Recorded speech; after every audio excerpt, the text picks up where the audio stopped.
Hey everyone, welcome back to 3D6 Down the Line. This is episode 103 of our Halls of Arden Vul Megadungeon campaign by Richard Barton using a heavily modified version of the old school Essential system by Necrotic Gnome. You are watching the most criminally underwatched actual play series on the internet. Tonight we have me. My name's John. I'm the referee for the evening, and going around the horn we have... Hi, I'm Mike. I am playing Brother Lothar, the soon-to-be leveled up cleric of Odin, and I just want to say WWOD. What would Odin do? Nice. Hi, everyone. I'm Matt. Tonight I'm playing Wolford Cheek. He's a lover and a fighter.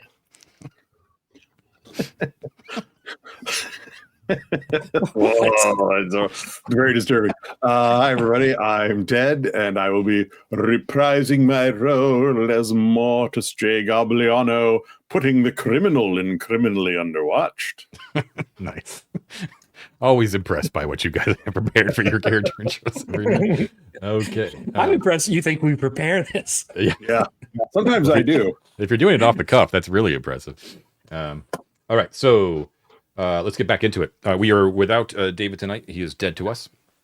But nevertheless, it is still the 21st of Jelenios. It is 12:10 p.m. in the afternoon. The AV Club, in their search for the Rudishvan engine room of the Shining Beacon, which they believe holds the last key part to reassemble the shuttle for flight, the legendary drive rod, still escapes them. But they have, in their search, have shot up the Rudishvan transit shaft, the Techno Sorceress transit shaft, all the way to the top, skipping a couple of obvious egresses that seem to be guarded by more Rudishva skeletons, and have found themselves in an area of non-Rudishvan make. They've spotted some Heketi areas, some Arkantian areas, all of which seem to have been taken over by the recent lost expedition of Adrianic, the would-be Archon from about 250 years ago, and they found what appears to be the burial chambers of that failed expedition, including Adrianic's tomb itself. In one of those burial chambers off the octagonal room, they found a secret door thanks to the Iron Circlet of Gonor. And a secret door being a secret door, and the AV Club being the AV Club, they of course went that direction despite despite previous desires to. It did say engine room maybe somewhere. Yeah, I think it was in addition though.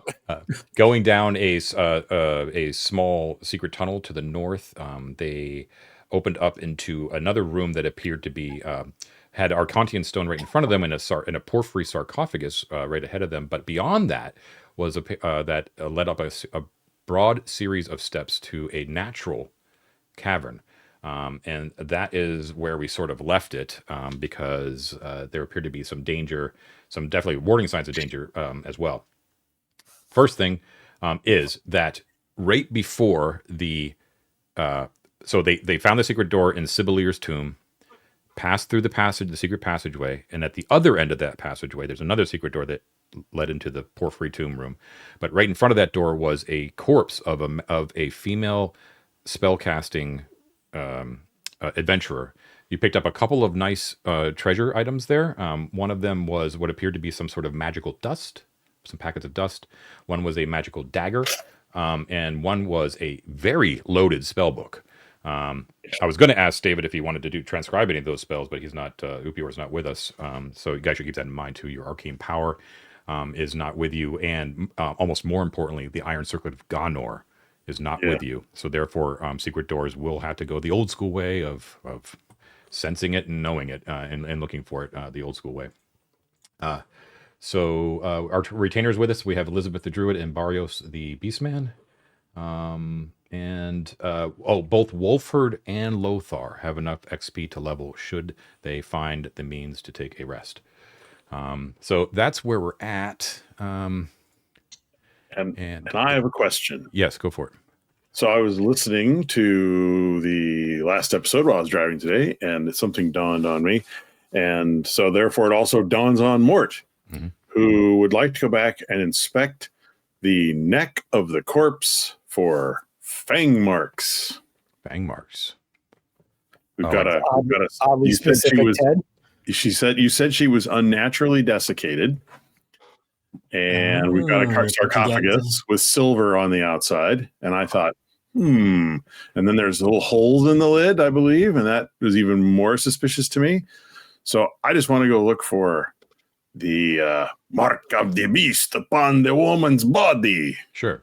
So yeah, Ted, those purchases of the PDFs have been paying off for you, is what you're trying to say, huh?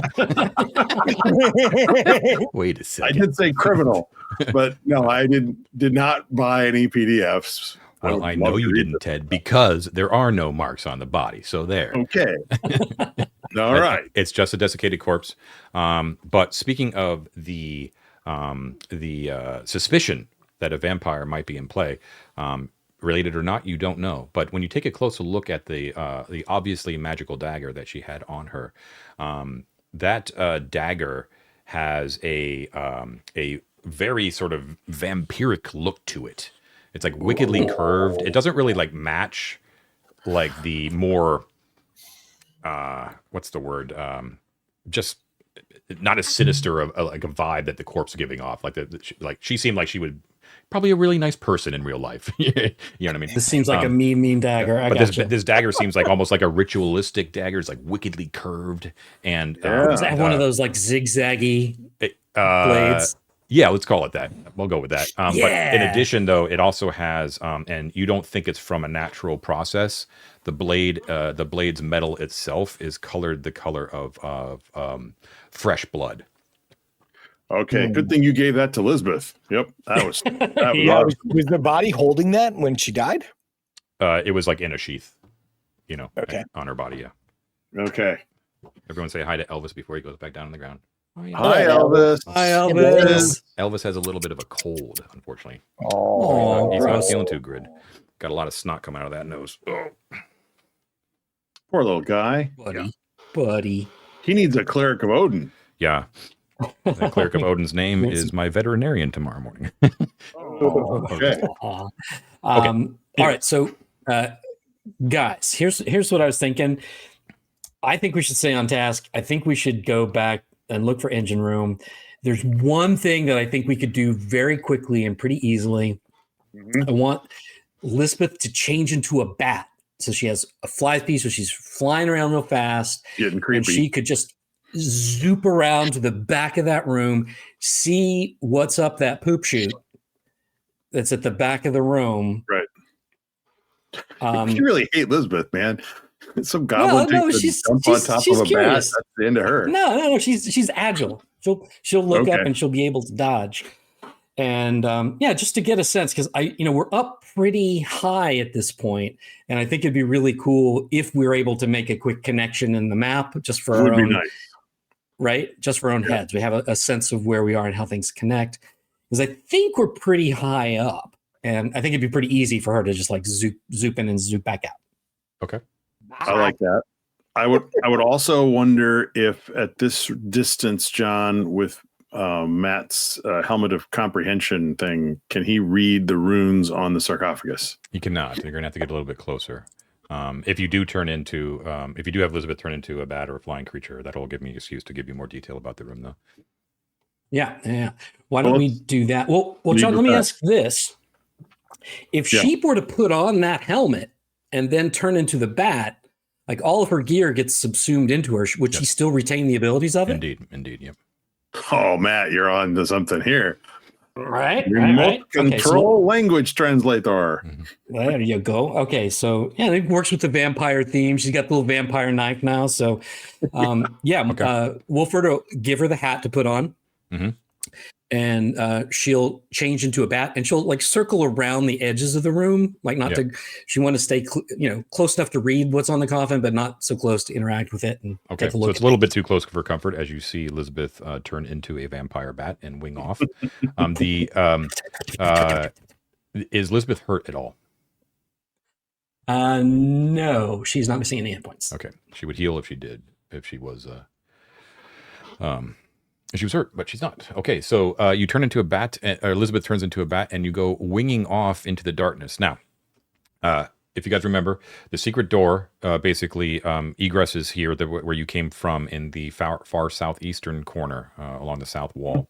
About I'd say about 11, 12 feet away from you in the center of the Arcantian area is this sarcophagus. Okay, now let me go one thing at a time. First of all, there is the musty reek of decay. You definitely get, you can see that they're beyond the Arcantian area into the natural cavern. There's a thin crust of ancient dried effluent there, which has crumbled and cracked through the ages. The cavern itself is about 15 feet tall, and leading from where you are up to the cavern are 3 very broad steps. So broader than you actually have it there on the map, Ted. They're about. I wondered. Yeah, they're about very broad, actually, about 25 feet wide. Basically about the entire width of the room along the north side there is a set of very wide, shallow steps. All right. 3 broad steps. I'm going to try and redraw this room. The room was pretty accurate. It's just you just needed to increase the size. It was just sloppy. Yeah. It was 25 by 25, right?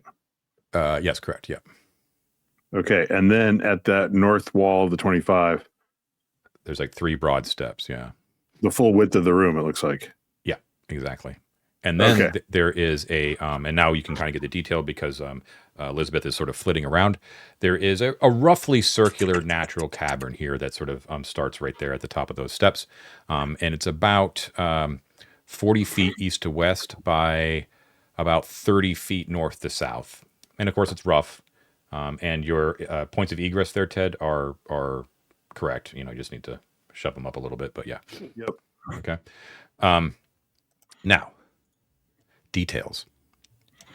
Well, First I of do all, like those. The first thing you notice, and you guys can kind of see this from like looking over each other's shoulder behind that secret door, is that there are 4 corpses right behind the sarcophagus. Their details are difficult for you guys to discern. Elizabeth, however, can get more details from flying over.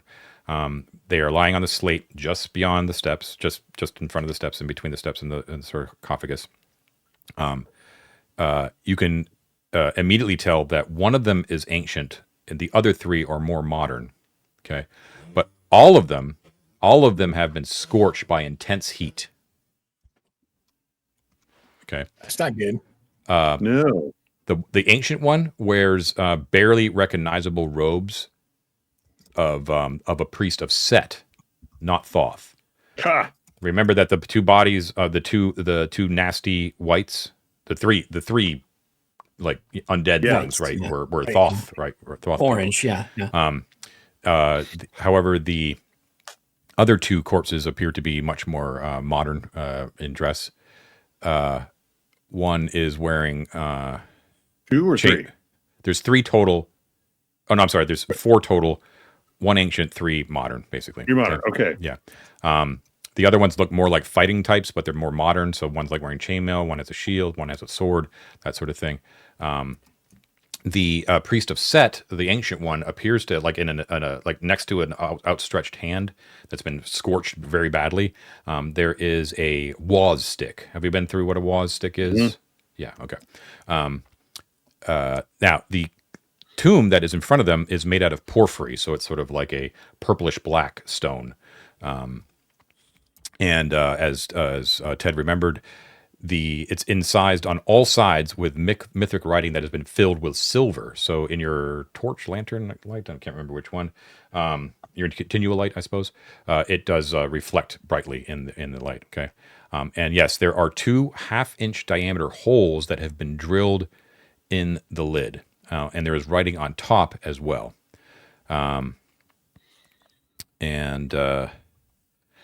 Yes, so that's what you kind of see in front of you. Now, when she wings off into the cavern, let me just check here. First of all, there is egress. You can like walk into the northwest one. The east egress, also natural as well, is actually 10 feet up the wall. Like the east one, okay. Yeah, so it's actually 10 feet up. Let me make a little line there, and 10 feet off floor. Okay.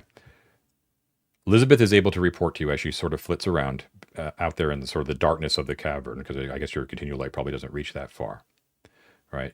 She comes back and tells you that there is actually in just in front of the northwest egress, in the ceiling of the cavern, which is stalactite dotted and all that kind of stuff, there is actually a square 10-foot, is it 10 feet? Opening. In the ceiling. 6-foot square. 6-foot square opening in the ceiling.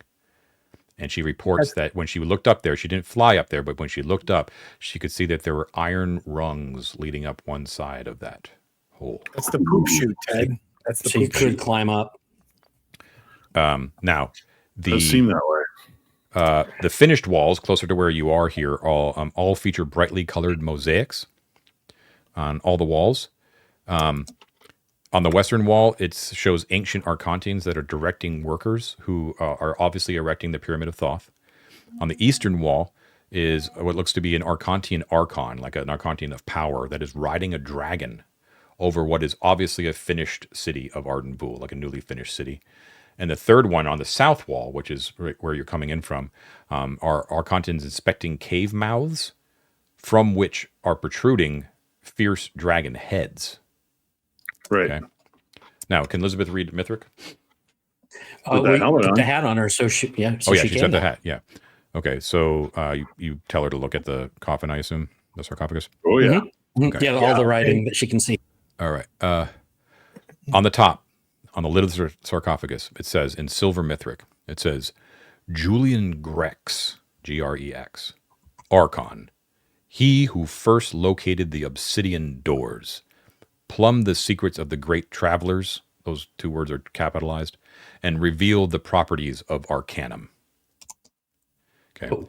The sides contain more epithets that say, that basically are, epithets for Julian Grex. It says, great architect, humble overseer, beloved father, intrepid explorer.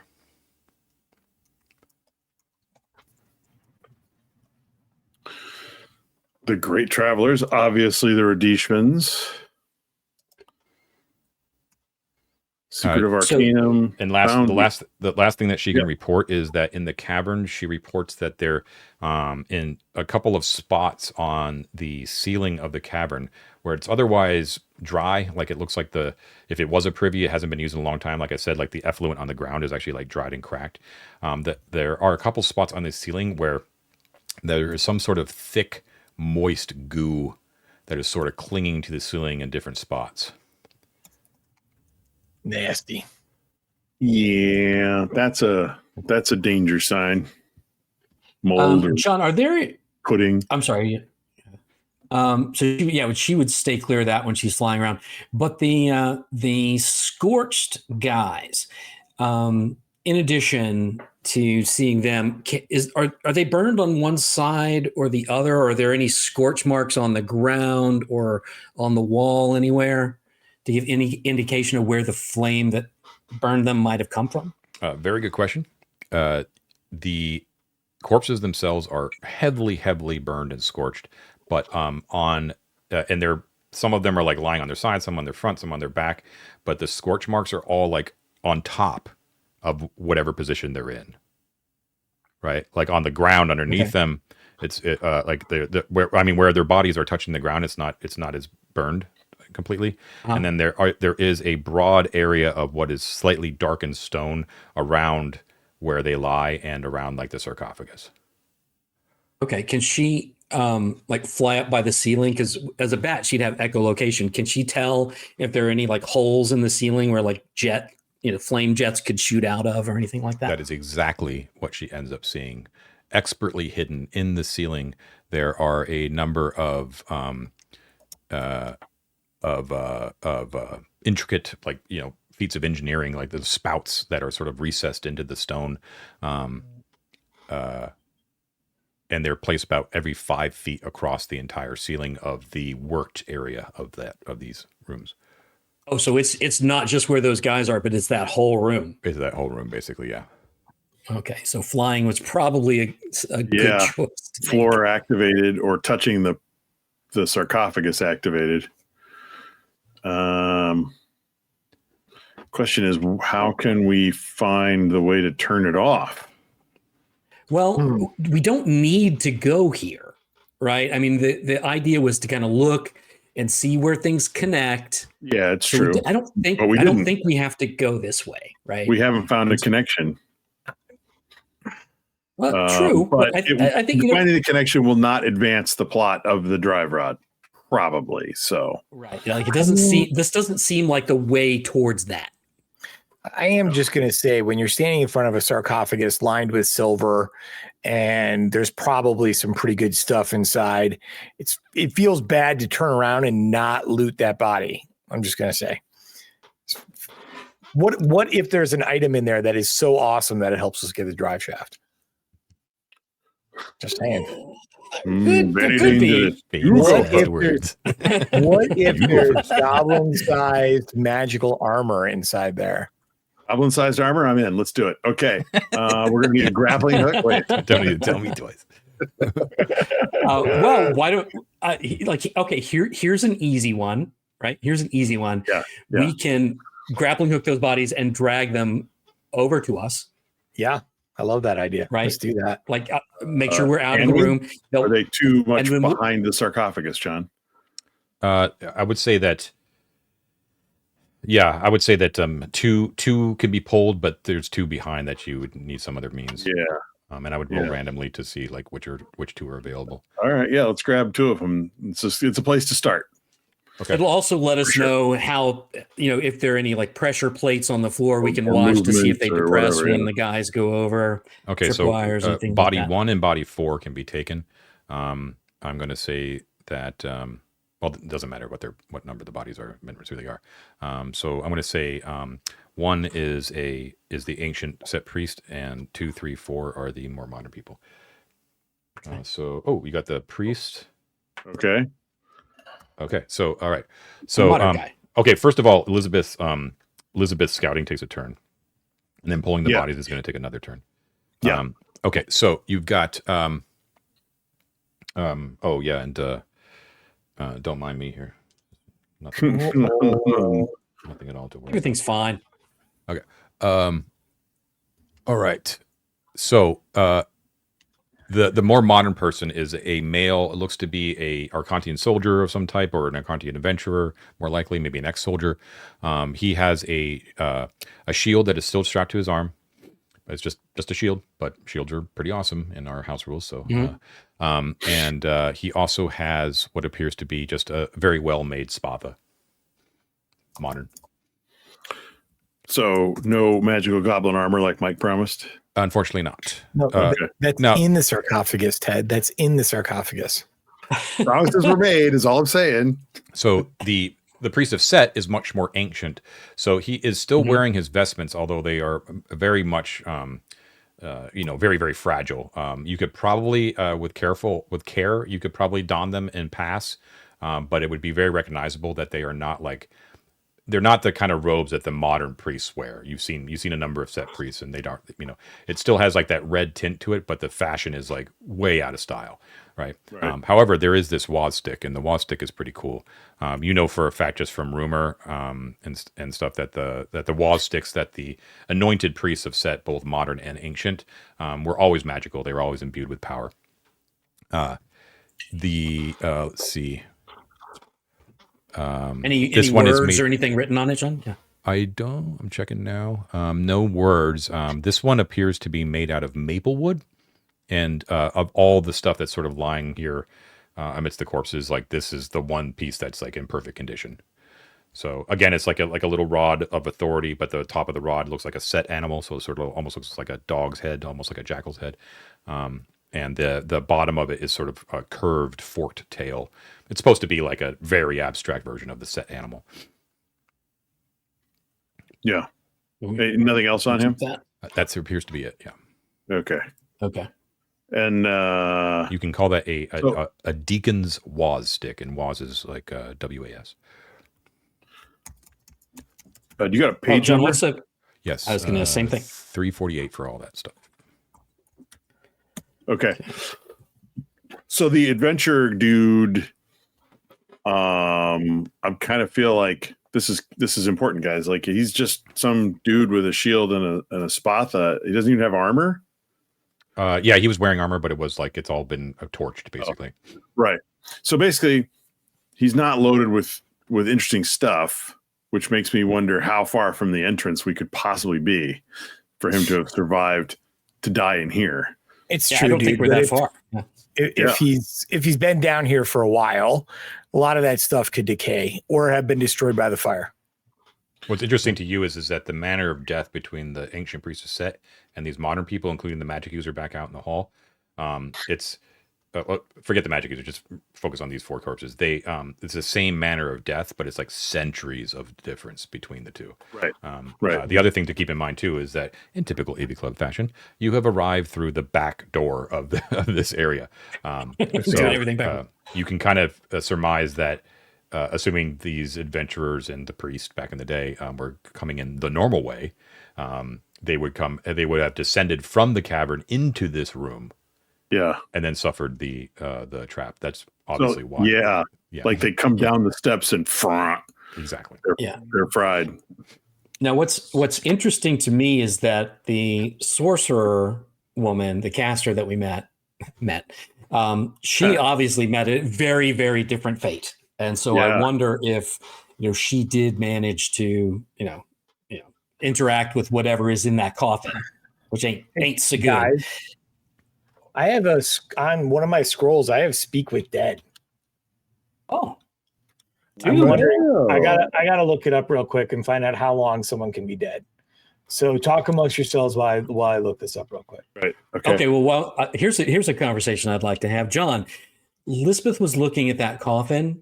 There was the inscription was mentioning the obsidian gates. We think that there might be a connection with the obsidian gates and the rods that we've been seeing. We got 2 more from the captain's chamber. We had the golden one that we've had forever. Do the dimensions of those holes seem like they would be the same dimension as the rods that we've? No. Yeah. But I wonder if there's a rod inside of his sarcophagus. There might be. Along with goblin armor, obviously. Yeah. You want to try grappling hooking the lid? Well, let's ask this, John. When we drag the guys across, right? Mm-hmm. Right. They didn't. I mean, they're desiccated corpses, so they wouldn't weigh as much as a normal adventurer. But we didn't notice anything as they passed. Like, it didn't trigger the flame jets or see any irregularities on the floor as we drag them across, right? No. The only thing of note you notice when you do the dragging is that there is patches of more relatively clean stone from where those bodies were lying, surrounded by more like black scorching around. Right. Makes sense. That's not weird. It's just noticeable. That's all. I just need a clarification, John. Mm-hmm. Speak with Dead is an ostrich spell, so I looked that up. Scrolls, I assume, are always cast at minimum level. Yeah.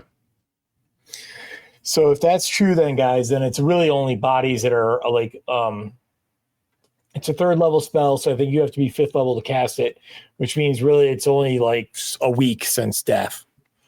So none of those, I'm assuming, John would be like, oh, that one's fairly fresh, like within a week, right? No, even without an expertise in forensics, you can tell that they're older than a week. Yeah.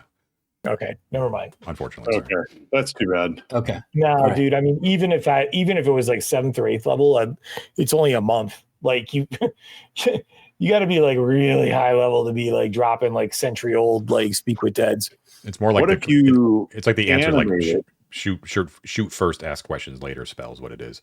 Yeah. What if you animate it? We kill the animated corpse and then speak with it. Think it outside the box. I like where your head's at, Ted. Nice.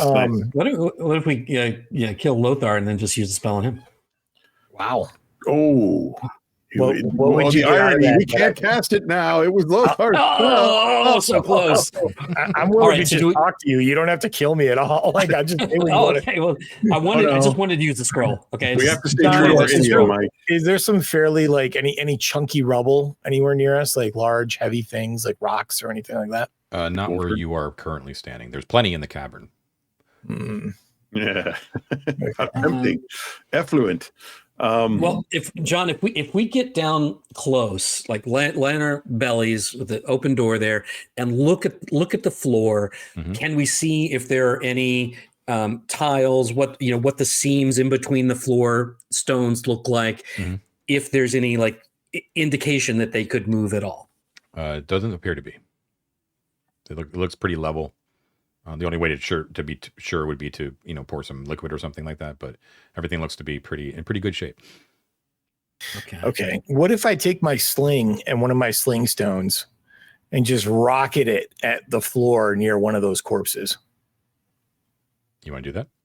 Yeah, I'll try that. Okay. And it clinks off and echoes in the darkness, and everything's fine. Okay. You killed the floor, Mike. You killed the floor. It's about time I killed something. All right. Okay. Anybody have a 10-foot pole? We could just poke down on the squares and see if they move. If I had a 10-foot pole, I wouldn't have been trying to use a sling. Barrios has his spear. If he kind of leans in through the secret door and kind of leans on the spear onto the floor, everything seems normal. What? I'm sorry. Okay. And one more time, what is the mythic on the mythic on the sarcophagus? Just gives like the bio of the guy, right? Pretty much, yeah. And there's nothing that sounded like a very important dude. He looks like he did some pretty cool shit. Yeah. All right. Barrios is going to try stepping into the room. Just inside that secret door.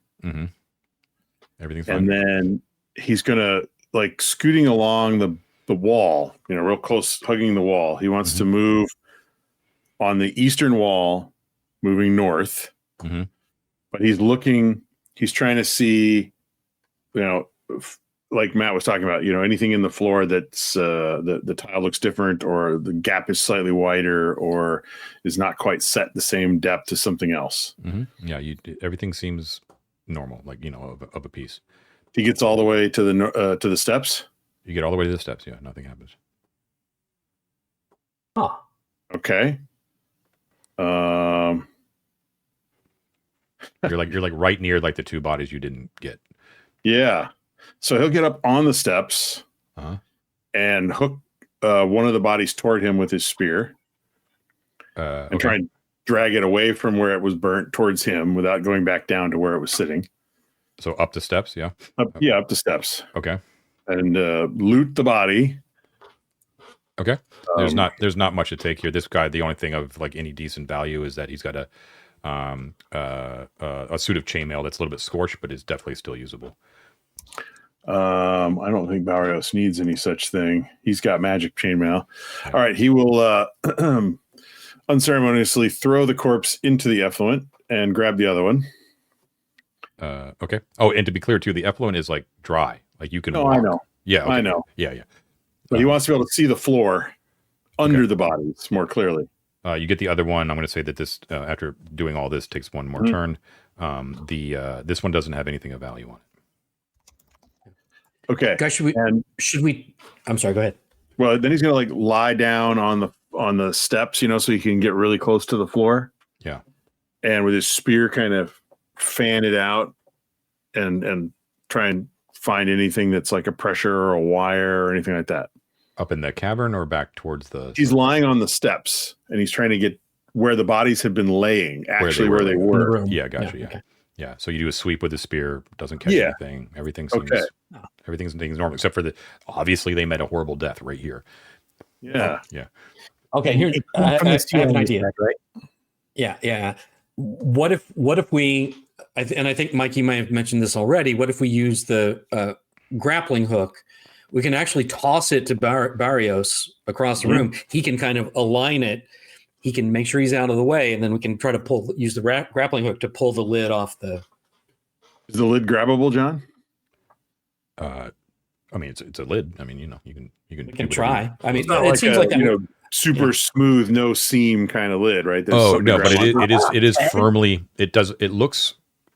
I guess this is something that you would probably note because you've dealt with other sarcophagi. Like there doesn't appear to have been like any at least successful attempt to move that lid at all. Like it is on there. There's clearly a seam, but it looks quite likely that it either couldn't be moved or that these adventurers, assuming that they probably had the sarcophagus as their end goal, may have perished perhaps before they tried to move the. Who knows? But one way or the other, it looks pretty solid on there. Well, let's give it a tug. If Barrios can come back, I mean, I don't want to strand him in there if something pops out. We want to be able to like close that door and yeet if we need to. But if we toss the grappling hook to him, he can kind of align it so that it'll pull and he can come back, and then we can see if we can open it. Right. But who's in the room though? It's Mort and Barrios, right? Just Barrios. Oh, just Barrios. Okay, all right. And before you go much further, I should point out that of course Mort has the helmet of Tauristus and does have a true seeing, just not like the iron circlet. You have to willingly activate it. Yeah. Yeah, it's he activates it and then it lasts for once per day. It doesn't actually say how long. We'll just call it per the spell. Yeah. Oh, right. I mean, so a few turns then? Upior would have seen from where he is already, or where he was before he vanished mysteriously into this room, and he didn't see anything from where we are. So if you're going to use it, you would. It's one round if you want per to use level. it here, you probably have to go in. Yeah. So it has a very limited duration. So if it's you, Mort, it would last for 7 rounds. So I'd say hang on to it, man. Yeah. I'm just saying, you guys, we've got it as an option if we need it. Yeah. Okay. Let's see if we can pull the lid off. Okay. So if you throw the grappling hook over, Barrios can try and line it up so that when they pull on it, it will catch the edge of the lid. Right. Okay. We'll wait until he gets back before we. Yeah, and then once you got it, like some tension on it, and it's not going to slide out of the way, and he's got it set, then he'll come back. Same shimmy thing.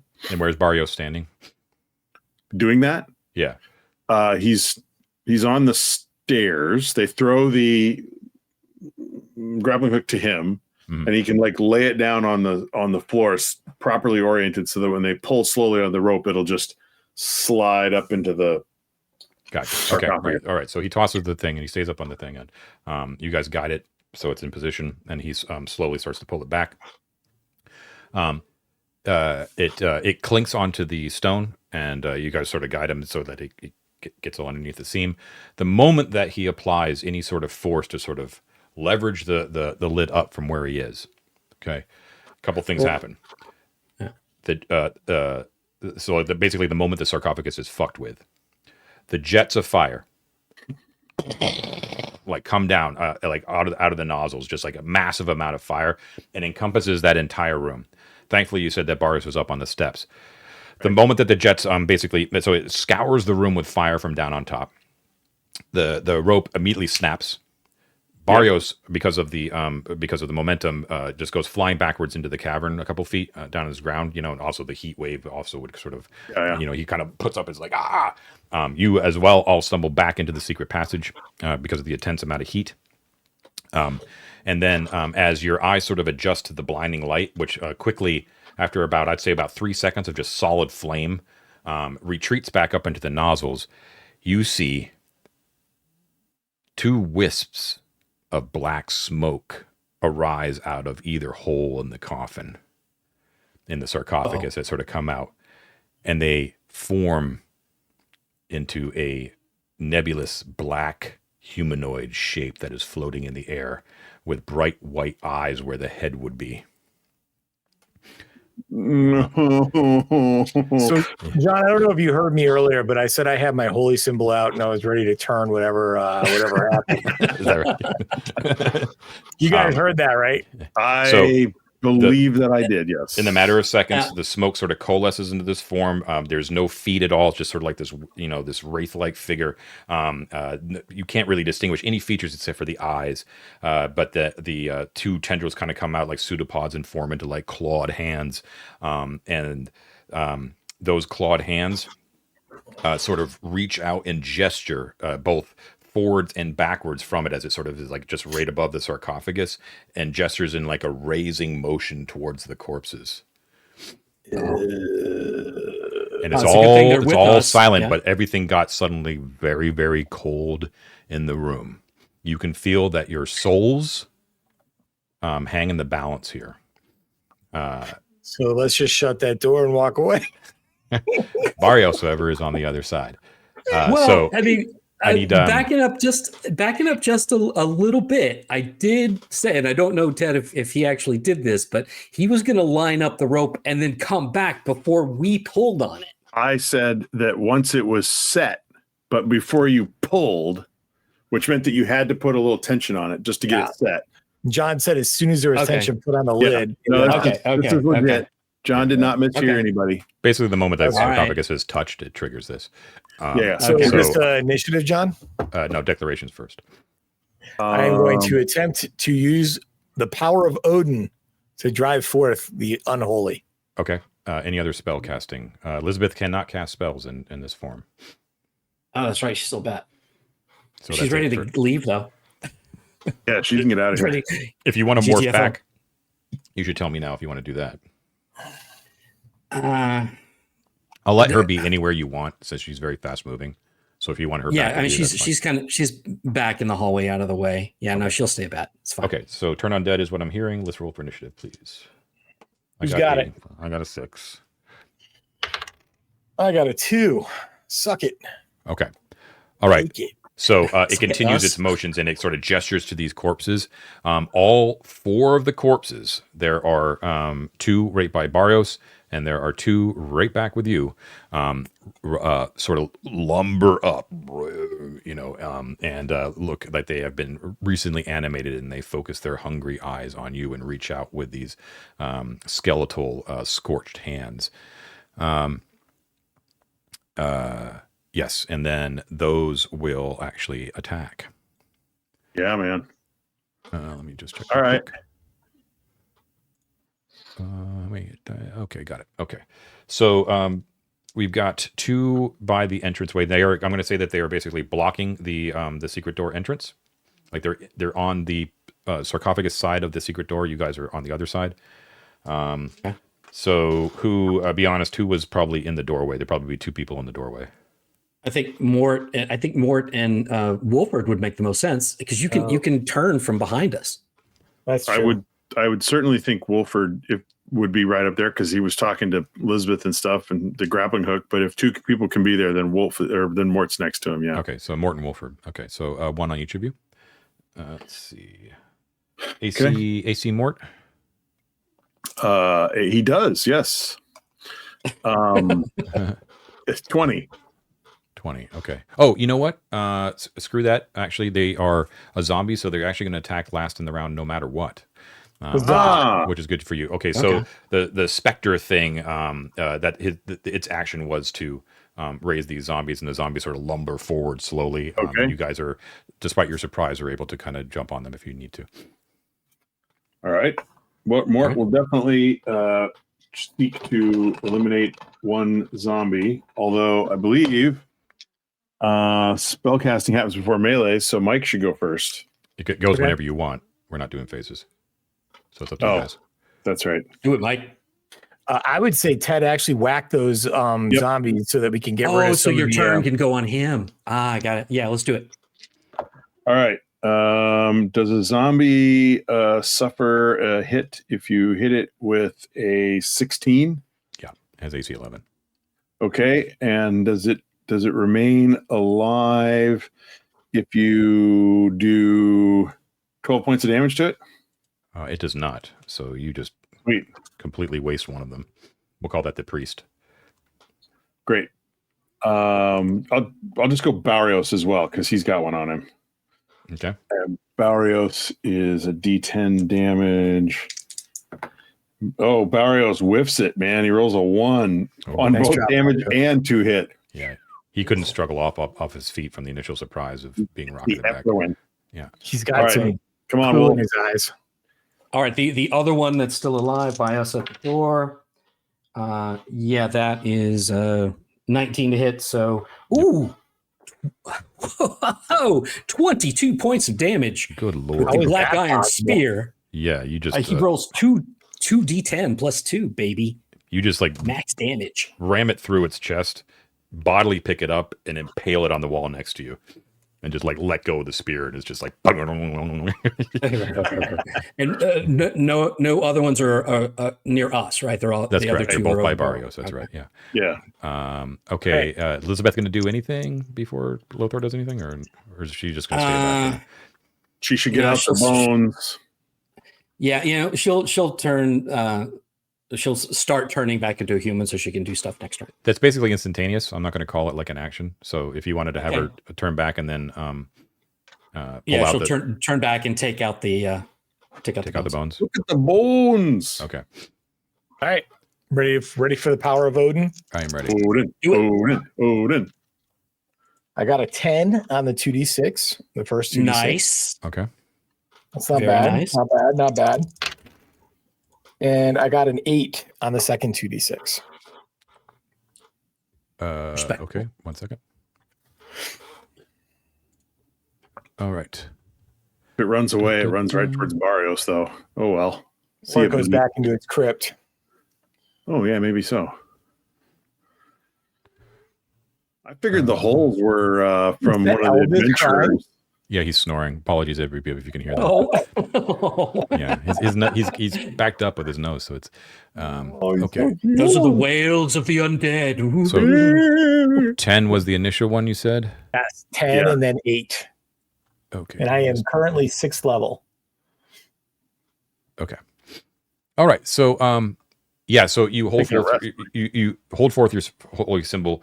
The specter sort of like obviously sees what you're doing and turns towards you, and so it raises like warding wispy hands in front of it as the light kind of blows over it, but it doesn't see. It seems to like resist, like it looked like it's fighting it, like you were close, but you couldn't quite make it happen. However, the force of it does just completely annihilate into wispy black motes the two zombies that were fronting Barrios that were just about to attack him too.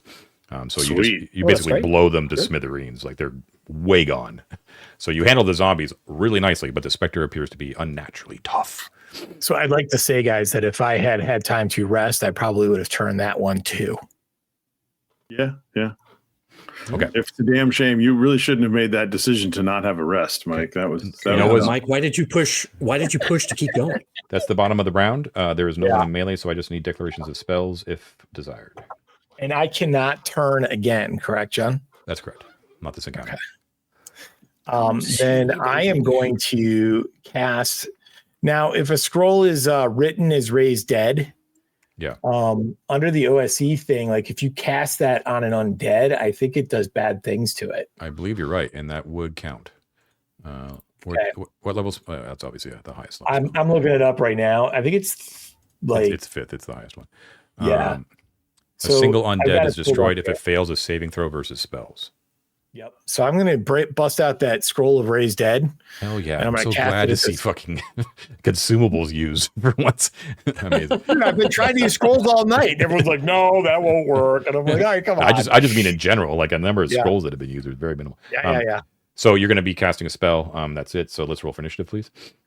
I failed last time, guys. Someone else. I got it. I got a 2. You got it? Okay. I got a 6. Nice. Hey. Right. You guys first. Do you want to go first, Mike? Well, there's only one guy left, so let's see if this thing works. Yeah, that's what I'm saying. So, John, it makes a saving throw versus death, or it dies instantly. Yeah. Is it death? Wow. That's not it. No, versus spells. Yeah.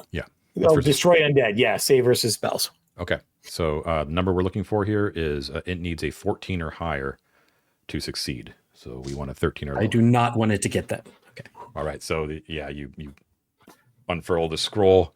This is powerful magic too, right? And you're casting it as if you're doing the ritual of raising the dead too. But it's like it just has the opposite effect on the things that hate the living. And it fails. I rolled a 9. Yes. Yeah. So like this blinding holy light, like much more powerful than even your turning undead, which is pretty awesome these days, shines forth.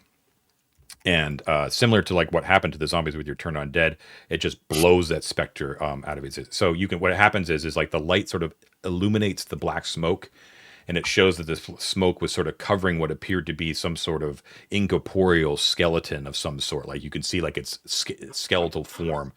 It's almost like like when they depict like nuclear bombs, sort of like in Terminator 2. Oh yeah. Like where their skin is all sloughed off and it's just like the skeletons. You know what I mean? That's sort of like what happens. Did And it he- just gets blown back. That was Yeah, awesome. he looked Mike. inside the Ark of the Covenant. Yeah. Yeah, hell yeah, yeah. Ooh, So it's yeah, like yeah. a very dramatic destruction of an extremely powerful undead. So very well done, Lothar. I was. Right. That's All right, guys, I'm done. I'm out. your Costanza out. your wraith thing where they're level draining. Yeah, well, specters are even nastier. Yeah. So Oh, yeah, But the advantage here is that there's only one of these guys as opposed to two of them that can do it to us on the other room. there were Yeah. 2 holes. Yeah. Those were eye holes, you know. Oh, or breathing holes with their little straws. All right, guys, the sarcophagus is clear now, so get in there and get my loot. so it I bet appears that that you have fire trap's destroyed the gonna work. remains of Julian Grex, the person who found the obsidian gates and also discovered the secrets of Arcanum. Well, you shouldn't have been a dick. Lesson learned, Julian. Took you long enough. Gee. All right, so before you yes. investigate the rest of the room, this is actually the perfect time for our first break. So Oh, sweet. let's do that, and we'll pick it up with any possible treasure that might be found. We'll be right back. Okay, we're back. Bladders empty, beers full. All right, so there is no sign, basically, of any of. Well, no, there's 2 bodies that are still there that are near the secret door, but the specter and the other 2 near the steps are obliterated. Okay. There is a residual heat in the room from the fire trap. The sarcophagus is still completely shut. So we Mario- need to see if that fire trap is still active. Yeah, Boris Oh, is it's sort of like definitely looking- active, man. It definitely resets because it's killed people over the years. You know what I'm saying? Right, it- but I'm will it- wondering if the death of Julian affects it. Probably not, but Mort wants to Well, throw one of the bodies at the lid of the sarcophagus. Okay, so yeah, you just your little small form. You're just like heave one of the forms. It 16 strength, man. yeah, I know. It bounces off the porphyry and smacks into the ground. And nothing happens. right, so it doesn't seem to be. All right, so we could. It seems to be inert now. Why don't we try this? This may be stupid. Tell me. If I douse myself in water, right? Well, I guess I have the metal stuff on me still, but I can douse myself with water, providing perhaps some protection. Wait, If things go, That does and then I indeed- could just go and. no, we Like that- found a potion of fire resistance last week. Oh, did. Oh, well, You I'll consume it. Give it to me. Yeah, give it to me, and I'll go pull the lid off. Okay, so I don't know who's mark carrying it. It's not me. mark off the potion. When you down the potion, Wolford, you can feel the potion sort of coat your innards, your digestive tract with like a very like cooling. It's almost like drinking menthol as it sort of Nice. goes into your system. Liniment. Yes, and you move towards the sarcophagus and put your hands on the lid. You said Yes. you're sure. Yes, I'm completely confident. I'm going to take the lid off of that con. I love it. All right. So you put your hands on and nothing happens. It appears to be extremely solid. But you are wearing a girdle, correct? Girdle of giant strength. Excellent. All right. So like you can Power see of the that elders. it is, you can all see from behind you that that Wolford's muscles do indeed actually bulge when he attempts to push this thing. And then it's only the girdle that allows him to actually have the strength to single-handedly move it off. But it takes you like a while. You're like, you know. He's wearing a girdle. And you let's see. Yeah. Okay. So when it bangs off onto the ground, you can see inside there appear to be the mummified remains of Julian Grex himself. So the actual physical body is still there. You just assume it's Julian Grex because that's what the sarcophagus said. But the mummy is just rather nondescript, like it's just fully wrapped, like you can't see any features or anything like that. There is a what the first thing you notice beside that the treasure that has been laid beside him is that there is a very obvious lever on the bottom of the sarcophagus that is like in the wall of the sarcophagus. Okay, like sort of like near his head. Okay, not hidden at all, other than the fact that it was inside the closed sarcophagus, but there is a lever there. In addition, does it look like it interacts with the lid, John? Is it like the trap mechanism? It's actually on the ground. It's actually not on the ground, but like on the floor of the sarcophagus. Gotcha. Nowhere near the lid. Okay. So let's loot it first and then mess with the lever. Okay. The treasure inside obviously catches your eye first, I would assume. Scattered amongst neat little piles around the body, there are 1,753 ancient silver pennies. So that is that equivalent in gold pieces. Okay. Clasped, like sort of set in like, so its hands are like sort of crossed like this, and clasped, kind of set into like the bosom, right, is a fist-sized chunk of orangish rock.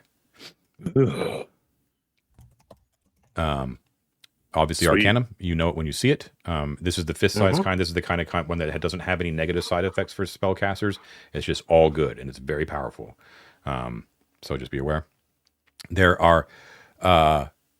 There is what appears to be a thin sheet of brass where inscribed upon it appears to be an annotated map of some sort, which I'll show you at when I'm done with this. There are 2 grooved discs about 28 inches in diameter, which in any other situation would look very strange to you, but for you guys, you recognize them immediately as ones that you've seen before. They are made out of beaten gold with 1-inch holes in their centers. Okay. You see a quiver, old and ancient, yet still serviceable, that is holding some very nasty sheaf arrows that are made out of ebony from tail to head. And those arrows are strangely free of dust and of perfect make. They match perfectly what's right next to that quiver, which is a long bow made out of ebony wood. Beautiful and slim and curved, and just looks absolutely stunning. Nice. And then so that appears to be the treasure in there. And then the map, I will show to everyone here on Miro, and I'll put it up on Miro as well for you guys. Is this picture this on brass, on beaten, like a sheet of beaten brass. Where are you putting it? Oh, I see. Oh, Troll Market. What? So those annotations are actually there, but they're obviously more like scripted, like they're written in, sort of punched into the brass. You know what I mean? They're not like that organized. You know what I mean? What? Well, just another place I will probably never get to, boys. So let's see. There is an E and an N and a G. Is there an I? N E. Yep. Engine. RO. OM. It's code. I was wondering what you were getting at. I was like, what? Yeah. what did I miss? Matt just went down the rabbit hole of conspiracy theories there a little bit. The whole thing kind of looks like an E if you twist it. Sure. Well, that's exciting if we were sticking around on this stupid planet. So confident we are. Okay. Very cool. All right. So the bow, I should be clear, this is actually maybe the first time you've actually encountered one of these things. It's a long bow. The longbow has it's pretty awesome, but it also has drawbacks as well in our version of it. One of the drawbacks is that it is a 2-slot item for one thing. Does that include the ammunition, the second slot? I'll include the ammunition. Yeah. Okay. So the quiver will count as that. The map, the arrows won't work in my crossbow, right? The arrows are too long to work in my crossbow, right? No, yeah, it's got to be specifically bolts. Yeah. The map, because it's on a sheet of brass, is a slot in itself as well. Arcanum's a slot, and then of course the silver pennies are around like 17 slots if you want to take them all. So yeah. Well, we have a rug. Yeah, why don't we just use the rug? We can, offload the treasure right into our treasury right from here. 100%. All right. You don't need to carry Raise your any of hand so you can use a longbow. So Well, I can. It's specialized, which means only classes with strength of the prime requisite can wield it efficiently. Anyone can wield it, but anyone who doesn't have strength as a prime rec, it's a -4 to hit. Would a dwarf be able to use a longbow, John? It says under the class small or normal sized. And strength is the prime requisite. I think, doesn't it say like in the dwarf description that they can't use longbows? Doesn't it say that specifically?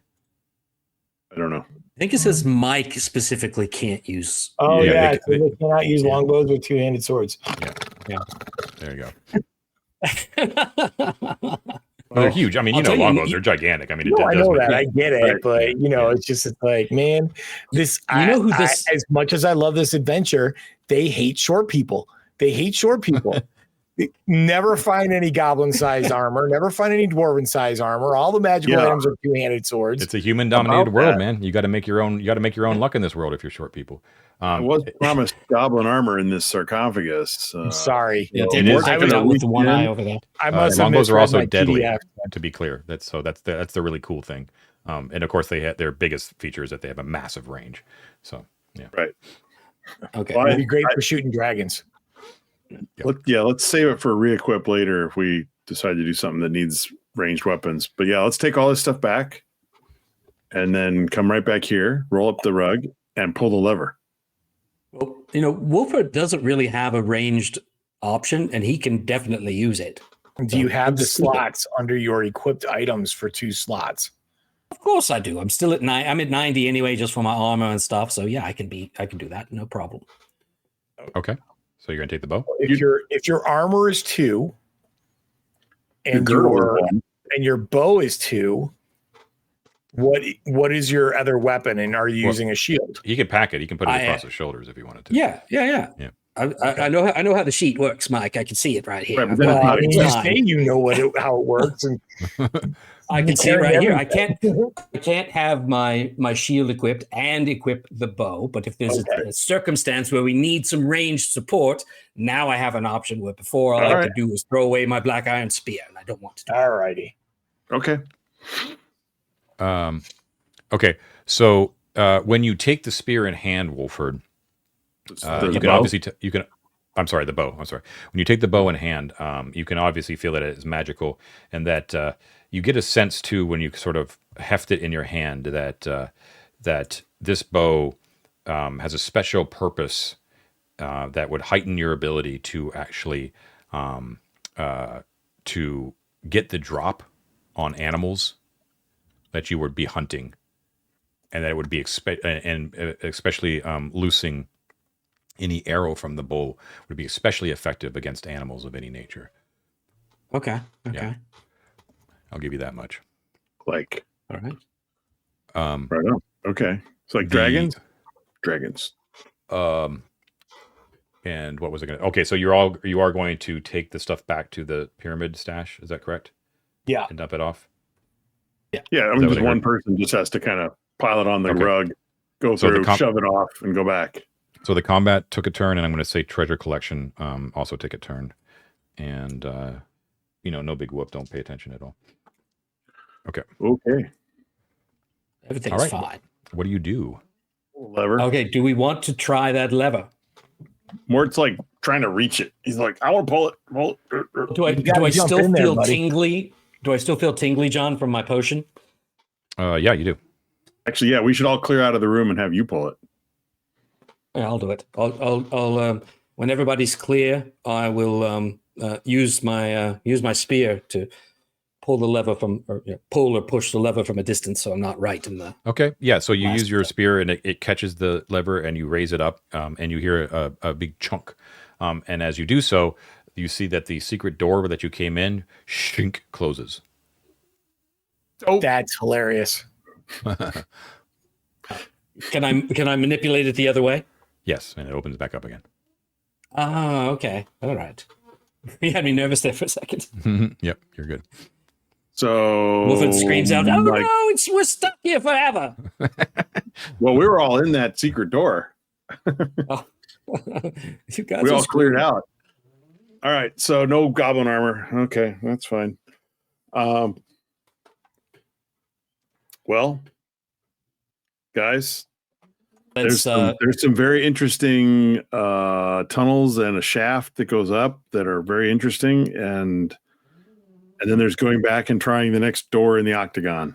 I think that's where well, wait a minute here. Are we not just gonna, now that I've scratched my itch for trying to find goblin armor, like I feel like now it's time to go back down the shaft, do a rest, and then come back and try and engage those skeletons, because if there is an engine room, it might be behind those skeletons before anything else, you know? Yeah.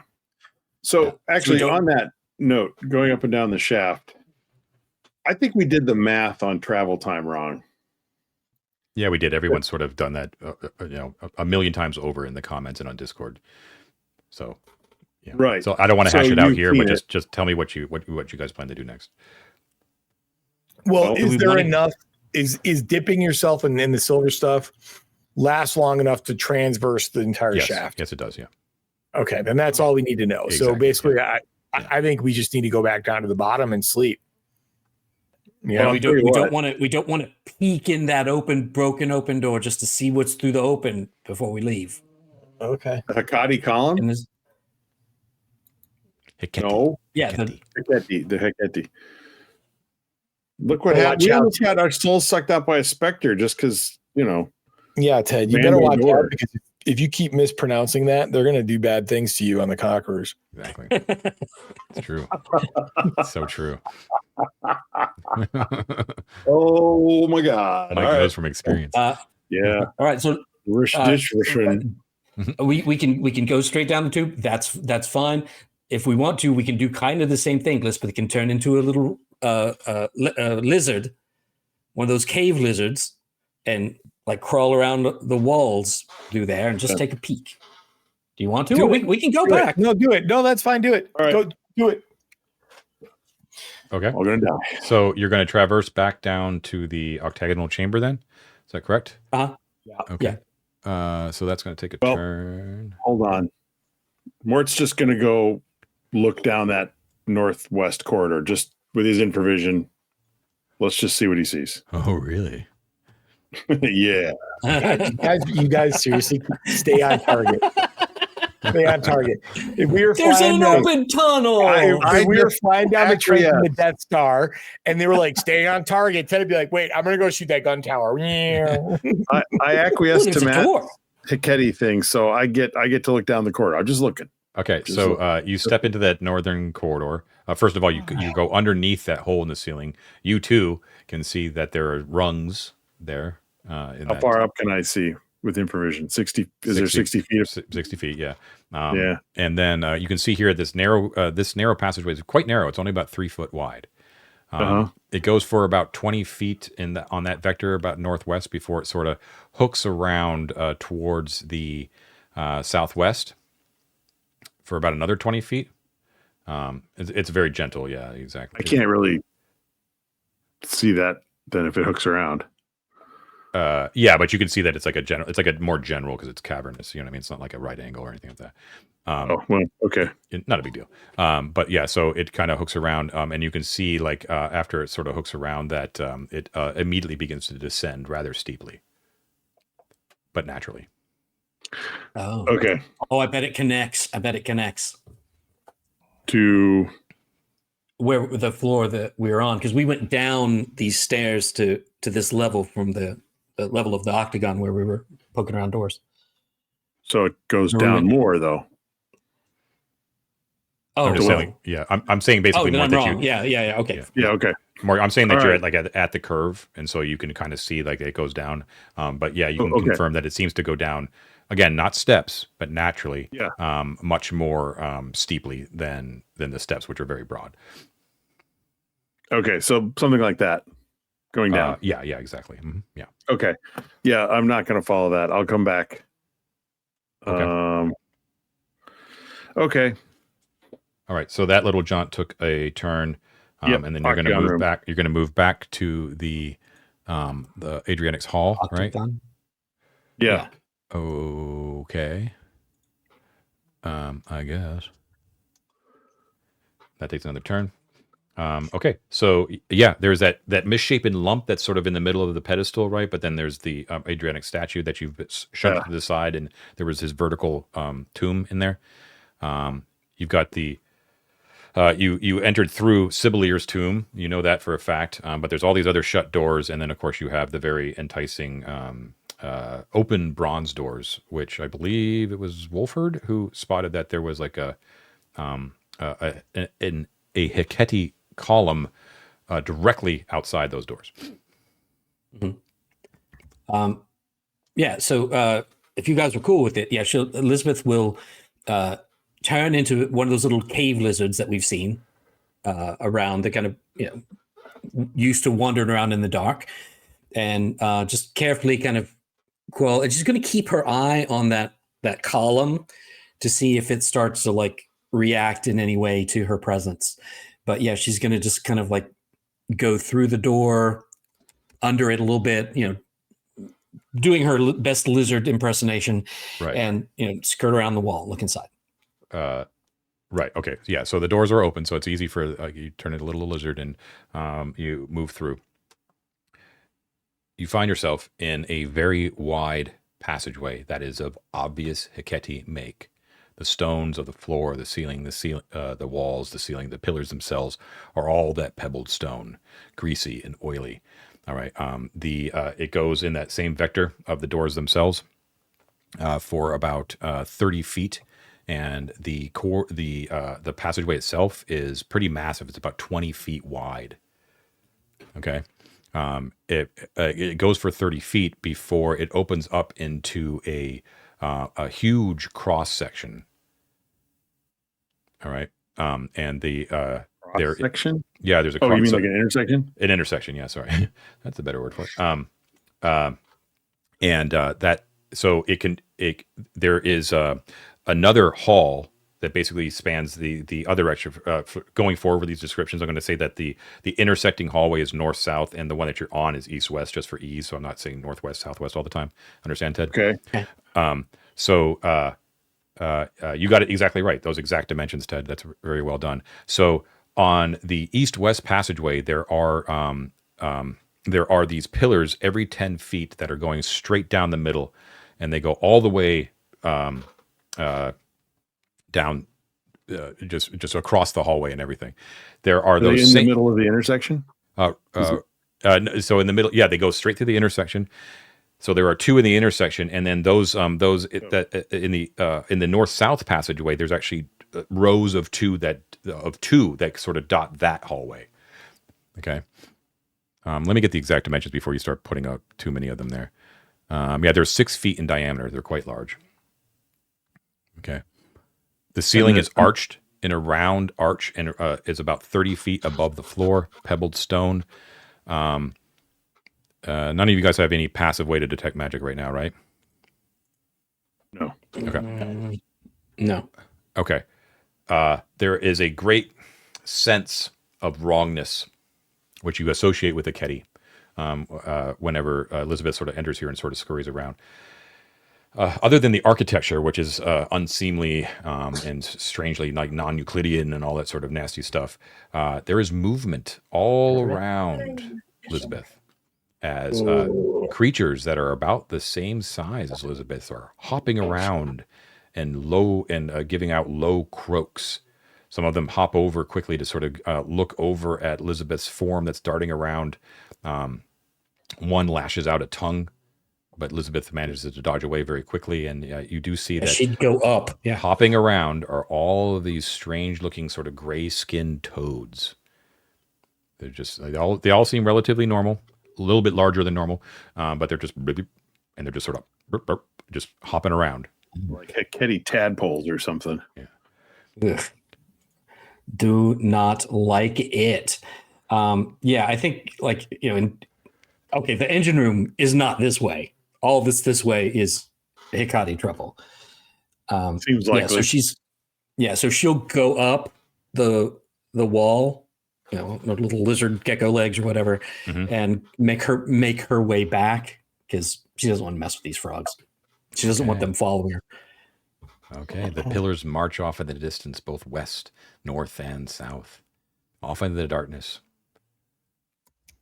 But Elizabeth turns literal tail and runs back.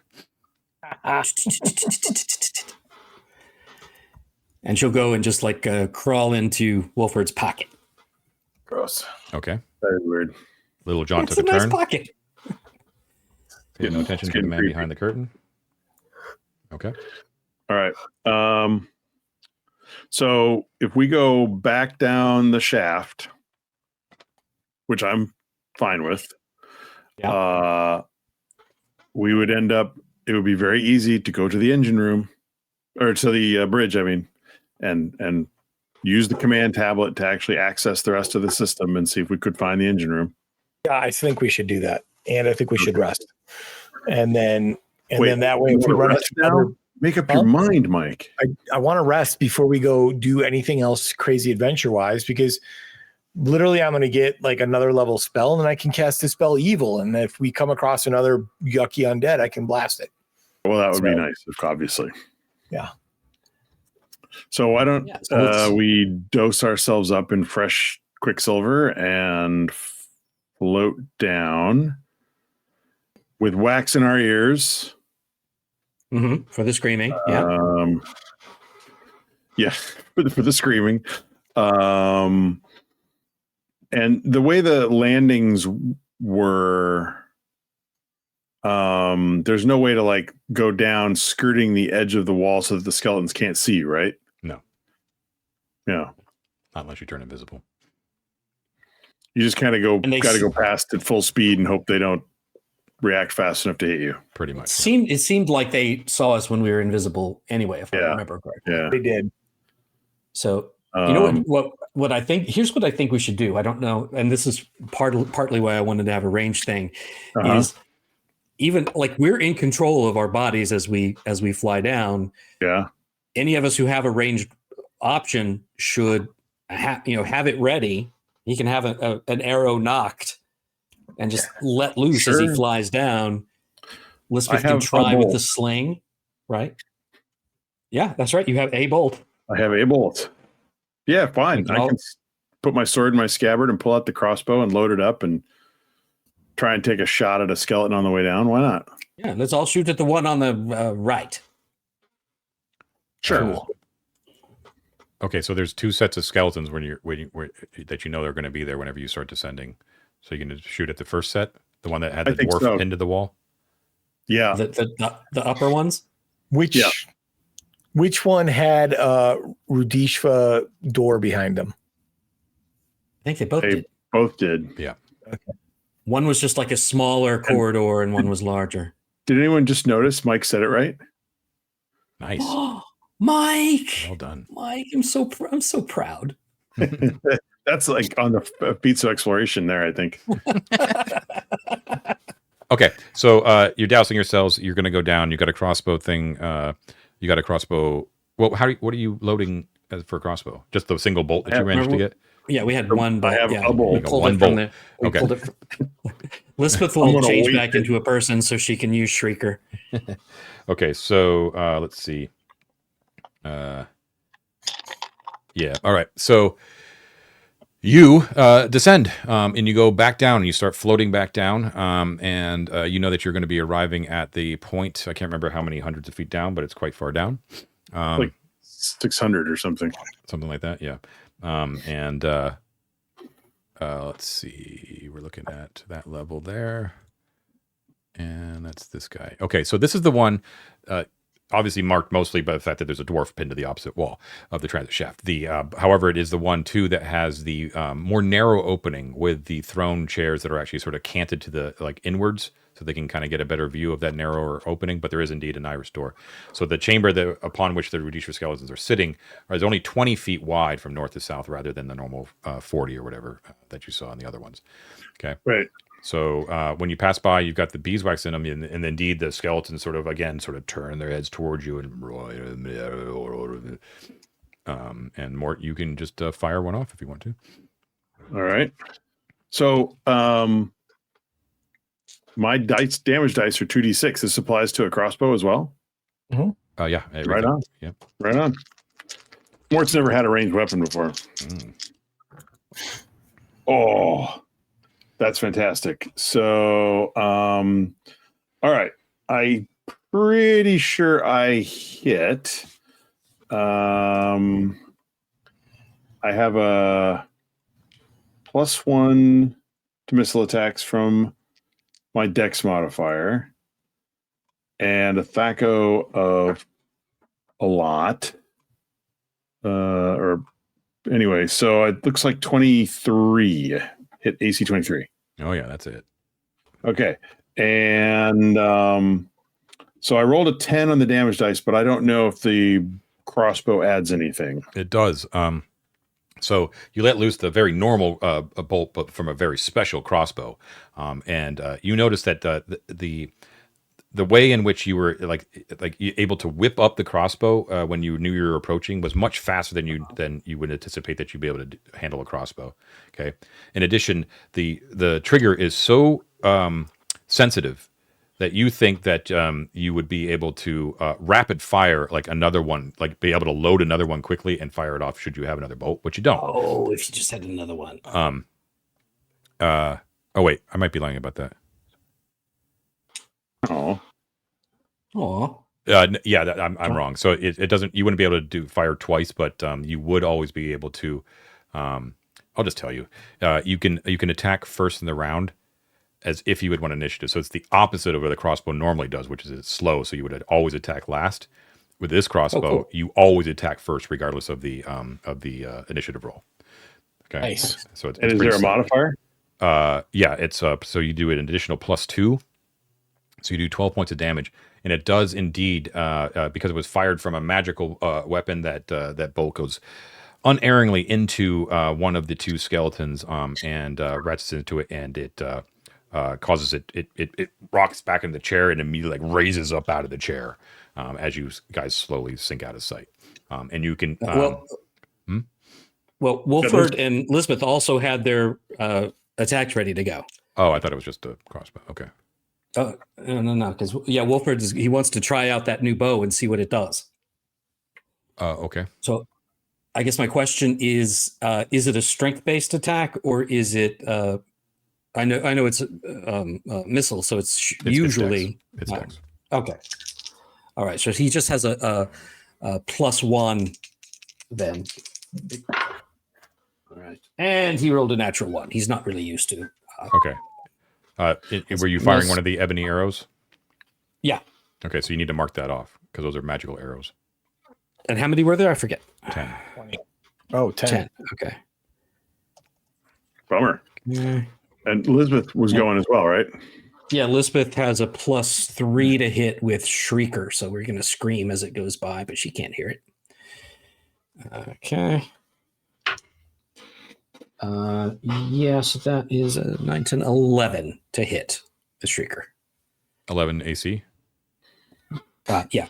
That's a no good. That misses as well.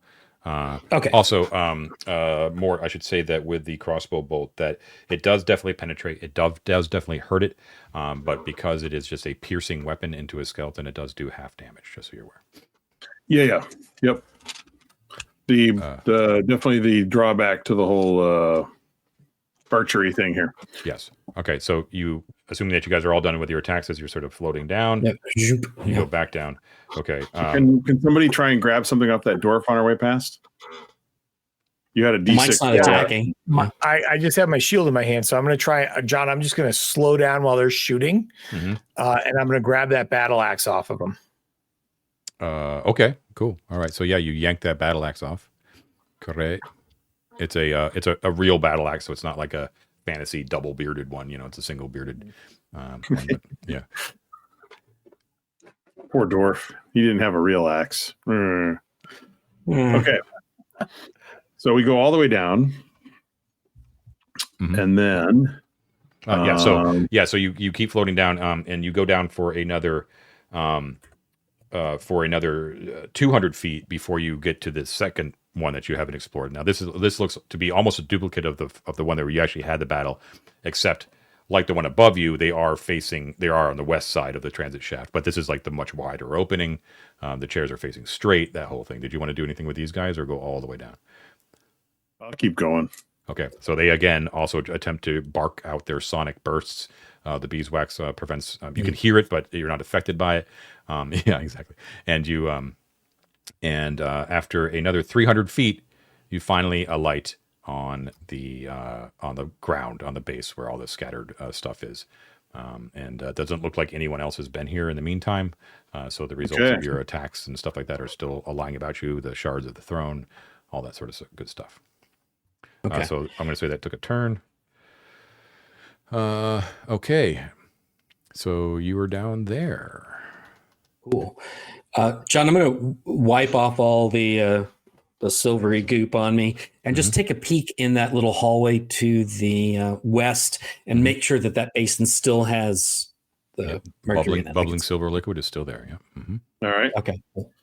So we could go take the teleport back to the bridge. There it is. What time is it now? It's got to be like 1 o'clock, 1:30, somewhere in there. It is 1:40.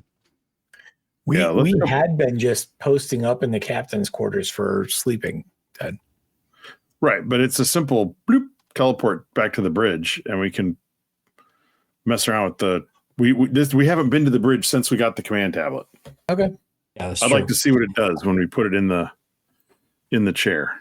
Okay. Yeah, everyone, remember the little explosion trap there. So Wolford will pick up one of the corpses and he'll toss that onto the. Before we get there, while we're clean out of the way, he'll toss that onto the pressure plate to make it go, and then we'll run in the. Cool. Yeah. So you go back into where they assigned to that battle.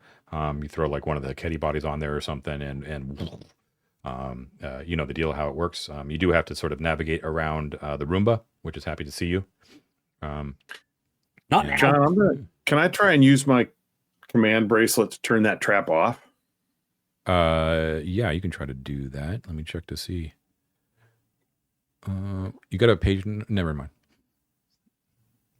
I got it. It's okay. I gotta check the purview of this thing. I do have a page number for that, actually. It's okay. I got it. Is it 608? Any technological device capable of receiving commands include Radisha security constructs, Radisha battle robots, portable medical units, point defense arrays.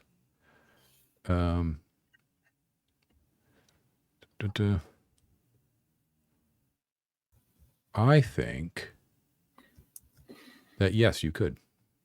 I'm going to say you can. All right. I think I should, because I almost forgot it.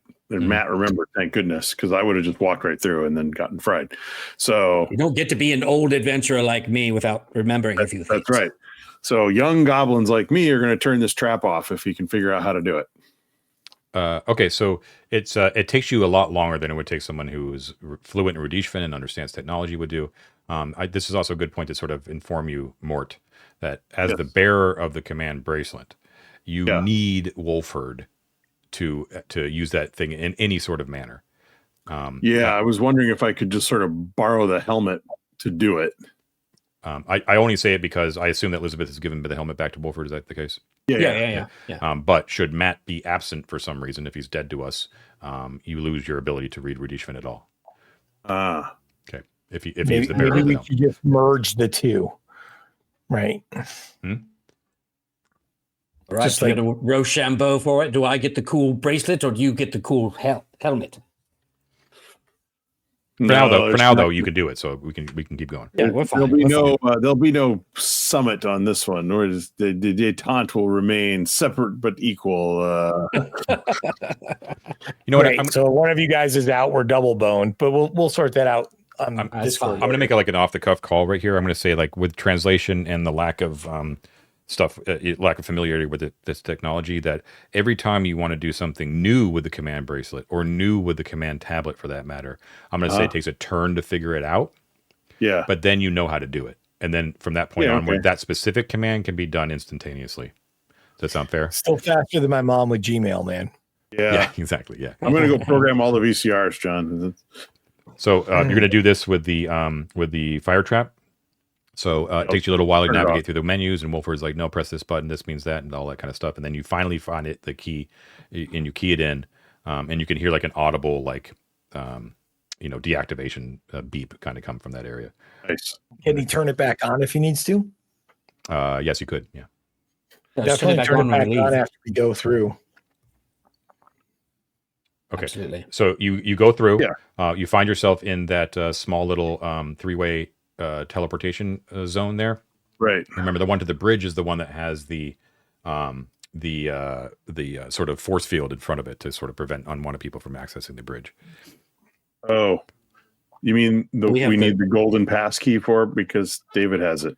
Is he the only one with the yellow one? Yeah, mine's silver. Didn't we find another one? Maybe we didn't. I don't Can you think so. deactivate it with the bracelet? Probably not. That's the whole point of a yellow command badge. Like, it's top level.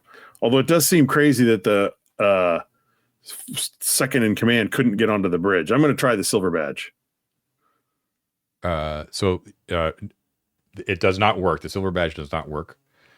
Your intimation is correct, Mort, that it does seem strange that a first officer would not be able to access it, which you may be able to draw conclusions about what that means. You let me know if you want to try the command bracelet or not. Yeah, I think we should try that. Yeah. Try the words for like deactivate, open force field, open. And if that doesn't work, we should go visit the detention block, I guess. Just double checking here. Give me 1 second. Or go rest. Like I've been bitching at you. This thing can do a lot, so I have to like really double check. Yeah. Yeah, just in case it doesn't work, we can, like Mike was suggesting earlier, we can go back to the captain's quarters where we rested before a couple of times. Yes, so it does not. Nice and safe that there's The command bracelet does not activate doors. It seems to be iris doors can only be activated using security plaques. Okay. all right. Well, Thanks a lot, David. Yeah, geez. Don't know who that is. Sure. So let's go ahead and do our thing then. Let's go back to the captain's quarters. It's nice and safe there. There's a door that closes, and we can rest there again. Yeah. Okay. Or we All should right, go to the so- detention block. Futzing around with teleportation. That's a turn. Can I give you guys one thing that might be a slight concern, right? Okay. Okay, so in that room where all the dead bodies were, there were a couple Hecate. Yeah. Hecate. Sorry, don't change the goddamn conquerors on me. Okay, so the Hecate are probably coming from the shaft because there's a giant tunnel kind of like that is dedicated to them. We used to have evil droning skeletons at the bottom of that shaft, which probably kept a bunch of them out before they then ran into the systematic trap thing right to the south of there. So now that we don't have those anymore, the evil droning skeletons, do we need to worry about like Hecate coming down like Sardaukar down that shaft and like invading this area? Well, Here's here's a thought. We use Shrieker to set an alarm inside that room. So if anything comes down that shaft and comes in that room, we'll hear the audible alarm. Well, you know what? We can set it to go off in Elizabeth's head. We can make sure that door is closed, so that would give us plenty of advanced warning. And we'll know if they are coming. Didn't those mines have a proximity feature? I believe they do, yeah. So we could set one up right at the bottom of the shaft, turn it on remotely with the bracelet, and if a bunch of Hecate land at the bottom, they go boom. I like that. I like that Ooh, plan that's a fun. lot. So the alarm, but then the alarm also sounds, and we know what just happened, even though we're 4 rooms away. Nope. I mean, Let's do that. the last one that went off shook the whole place, so we'll know.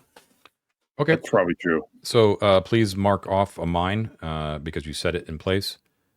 We can deactivate it and pick it back up, right, John? You can, yeah. Till it blows up. I have 2 of those left. Do we want to use both of them? No, just one. Just one. Okay, Right. and you place Shrieker in there as well, and then you're going to make your way. I'll turn the trap back on after we realize we can't get out of go to the bridge. So we'll turn that on. And then you retire to the captain's chambers, right? Yes. Yep. Okay, cool. So setting up the traps, that takes another turn. At the end of that turn, and by the time that you get back to the captain's, I'm assuming that you're moving sort of normal speed through these chambers since you know them pretty well. It takes a turn when you get yourself set up in the captain's chambers and you've got the traps set. At the end of that turn, the fire resistance wears off, Wolford. Okay. And at that point, you're going to rest. Is that correct? Yep. Okay. This is actually the time when captain's we need to take a quick rest as well. So we're going to take our second break and we will be right back. Okay, we are back again. Bladder's empty, beer's full. Okay, so you are resting in the captain's quarters. You've got your security measures in place. And the night passes without incident. And you have a nice quiet night. In the morning, I'm going to activate Theodorus's chair of great ease. Oh, of course. Yeah, it goes without saying. And you have the best sleep. I have the best sleep.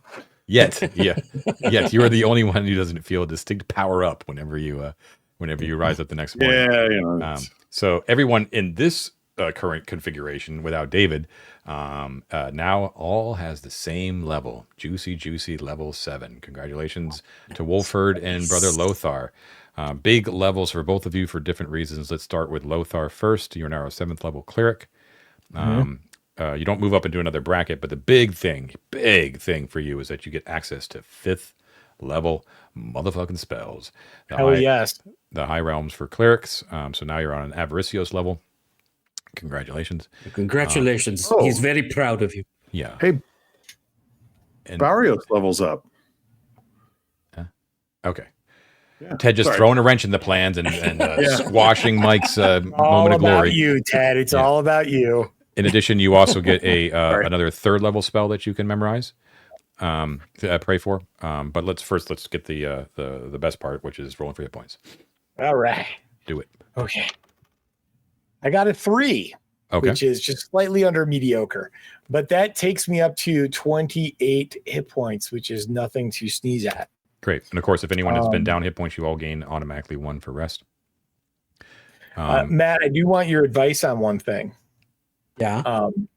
Now that we've seen just how effective Raise Dead is on like a single undead, I'm wondering if it's like I was just going to do Dispel Evil because that felt like maybe like kind of like the big like boomstick for fighting off the undead. But now I'm wondering if maybe the Raise Dead hitting them with that might not be like more effective. Well, because here's it's just what I remember. Destroys them. Well, here's what I remember about Dispel Evil is that hit or miss, like whether they make the save or not, they still have to leave. Yeah, they do. But it doesn't destroy them. That's kind of like the thing. But it does make them flee no matter what. Yeah, but you can also dispel a curse, which is pretty cool. And you can ward an area against undead. So not for super long though. It's like an instant or a turn. I don't know. It feels like there's probably more wide utility on Dispel Evil. So Lothar, you're going to have to. Why don't you go ahead and just think about that stuff and get your spell allotment ready to go, and then I'll ask for what your spell allotment is when I come back. Got it. All right, Wolford, huge level for you as well. For a fighter, because you're moving up into next bracket level, which for fighters is the shit. So welcome to the next bracket. Thank you. Roll for hit points first. All right. It's a D8 for him. Okay, not great. 3, but hey, that's better than it was. Okay. So his max is now 29. Great. Now and he'll be at 29.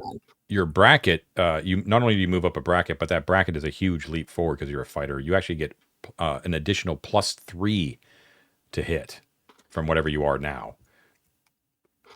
Well, I think though, because I was looking at this earlier, and right now my girdle still supersedes whatever my natural thing is. So if I ever take that girdle off, it'll go down. The girdle stacks because that's a strength modifier. Okay. Versus whatever your natural ability is, which is reflected in the THAC0 or attack bonus thing. You just got way more hitty. So you just got way more You have a hitty. +5 base just for your class, and the girdle strength is an addition to that. Okay. Yes. Then an additional, whatever your magic weapon is you're wielding. Okay, so I'll just add +3 to whatever I was doing before because it went up by 3. To every single attack you make. Ranged, melee, doesn't matter. It's an additional +3. A total of +5 is what your base attack bonus is. Just think of like BAB or not BAB, they don't call it that anymore, but whatever 5th edition calls it, who gives a shit. Right.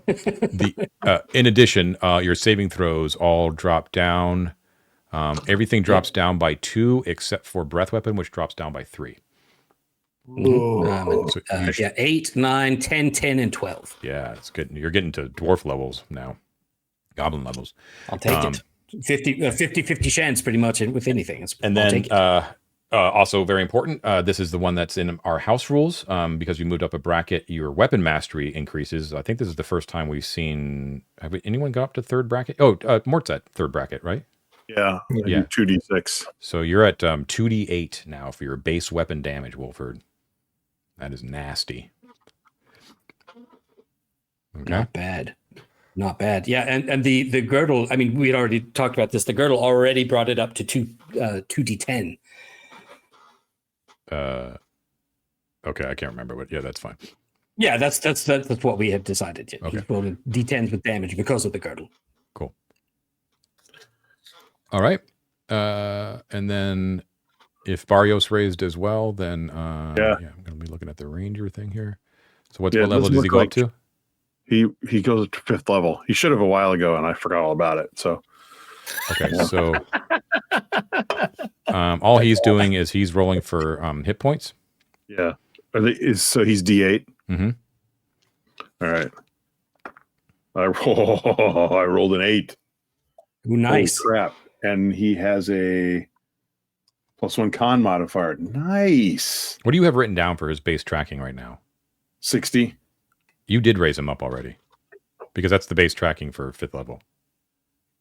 I remember that you raised him up to 5th level. You just forgot to change the level on the character sheet. Exactly. Yeah. He was already that level. I remember clearly that it wasn't that long ago. So take those 8 away. Sorry. Okay. John giveth and John taketh away. You can give him to Wolfhard, he'll use it. If Ted had remembereth what he had doneth, we wouldn't. Well, Ted always writes down when he gets levels and hit points so that he doesn't forget what he's done. Right, but you wouldn't have accidentally written down 60% for tracking. I mean, it's obviously that you okay. Yeah. Okay. All right. Okay. So everyone's feeling fantastic. Lothar, give me your new spell readout, please.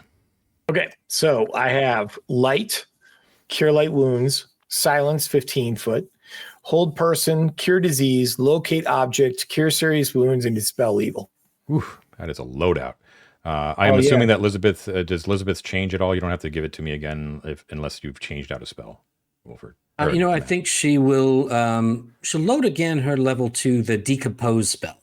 That seems like we're running into a lot of undead, so she'll load that as one of her level 2s instead of bark skin.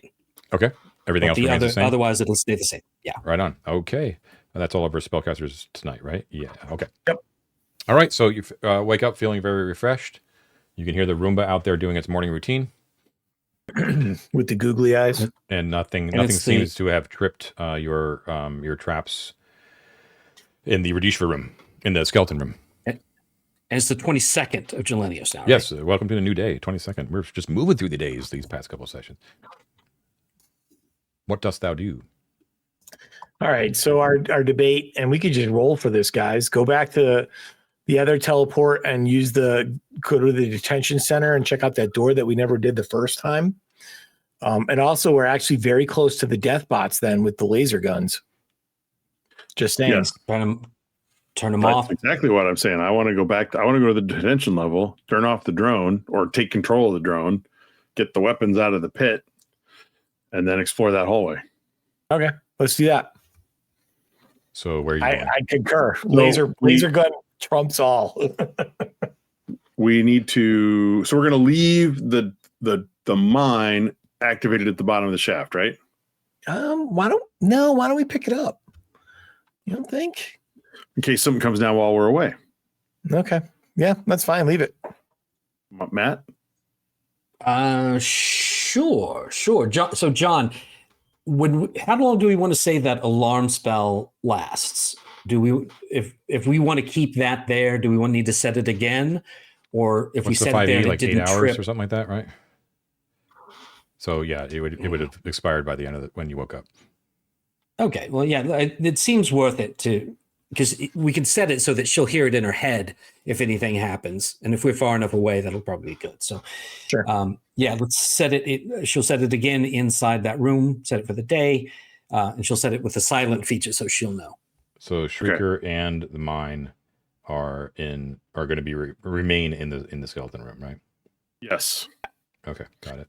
And then we'll turn off the trap at the teleport intersection, and we'll go to the detention block.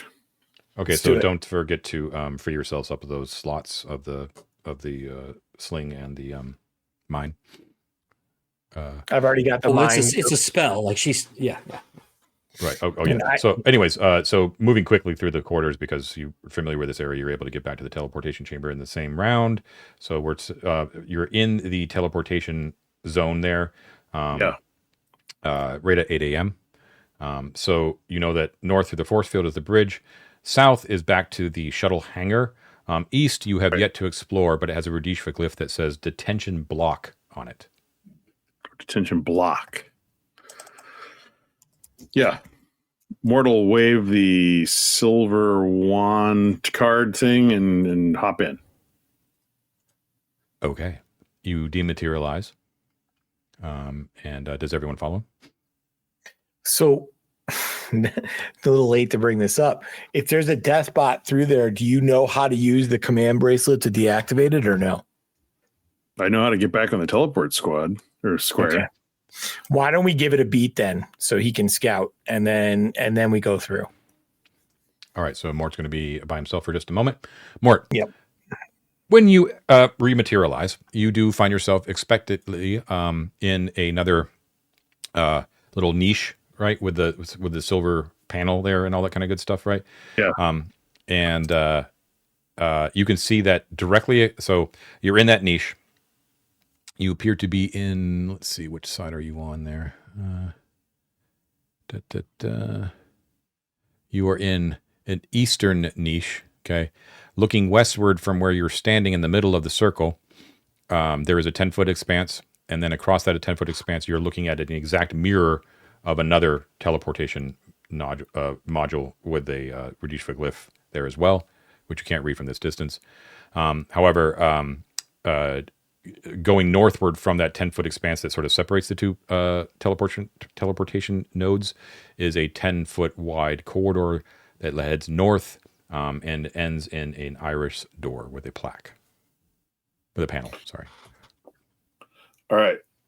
I will go listen at the iris door and wait for the rest of the crew to appear. Okay. So after about a minute, John, we'll pop through. Okay. Sure, sounds good. So let's see. So this area, this entire chamber that you're in, the teleportation nodes, everything up to the door and everything is sheathed with beautiful black granite panels in octagonal pattern. Yeah. Does that remind us of what we believe the detention level is with that place we've been before? It does not. No, that was in white plasteel. If it reminds you of anything, you kind of expected it to be like white or gray plasteel when you kind of came in here. Yeah. Because as planet, the first thing that brings to mind is that very strange sort of off-putting wide corridor that you saw way back upwards, where there was like that frieze of Radishva sort of marching all that way, so all that kind of stuff. Yeah. That you didn't really investigate too far because you were worried. Right. Well, I rolled a 2 on my listen check on the iris door, so when the guys appear, I'm just going to open it. Okay, and you're using what? Silver card. Silver card. What does the plaque say, Ted? I don't know. I don't read Radishvan. I don't have a hat. I'll tell you when we get there. Are you moving through the iris door before they get there, Mort? No, I said I open it when they arrive. Okay, sorry. All right, so Wolford, you're going to check to see what the other teleport node says? Yeah. Okay, so yours obviously says, the one that you're sort of arriving in says Bastion on it, okay? Across the 10-foot expanse to the west, there is that teleport node, and that one reads single retroglyph, and it says control room. Okay. Meanwhile, Mort beep beep opens up the door. Does the door have a glyph over it? It doesn't have a glyph, but it does have a panel that does beep open when you use a silver plaque. Mort, why don't you? Can you see? Can you zoom a little bit out on this map, and can you see my cursor? Which map are you on? The one that with the bastion was on. Yeah, go down to I the went bottom. up to the detention level one, or what I think it is. Okay, I'm coming down. Hold on. It's a. Hello. All right, I see your cursor, sir. Okay, so start mapping right around where I'm circling. Well, I could find my pen. I would. There it is.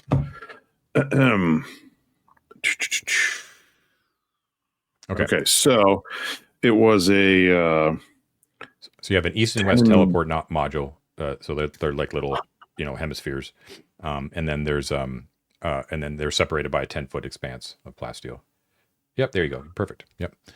You open that up, and you find yourself in a go figure, a strange room, quite large, black granite octagonal sheathing.